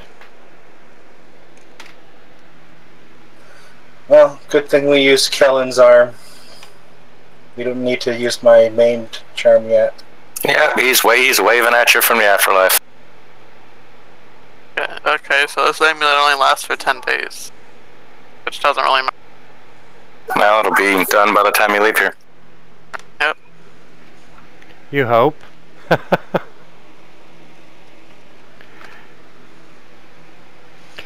Alright guys, this is probably a good stopping point for this week. Yes it is, yes it is. Thank you very much, buddy. Oh man, enjoyed it. Same time next week, and just a reminder, no game on the 19th of this month. No worries, my friend. We'll see you next weekend. Not a problem. Y'all have a great week, and see you then. Alright, buddy.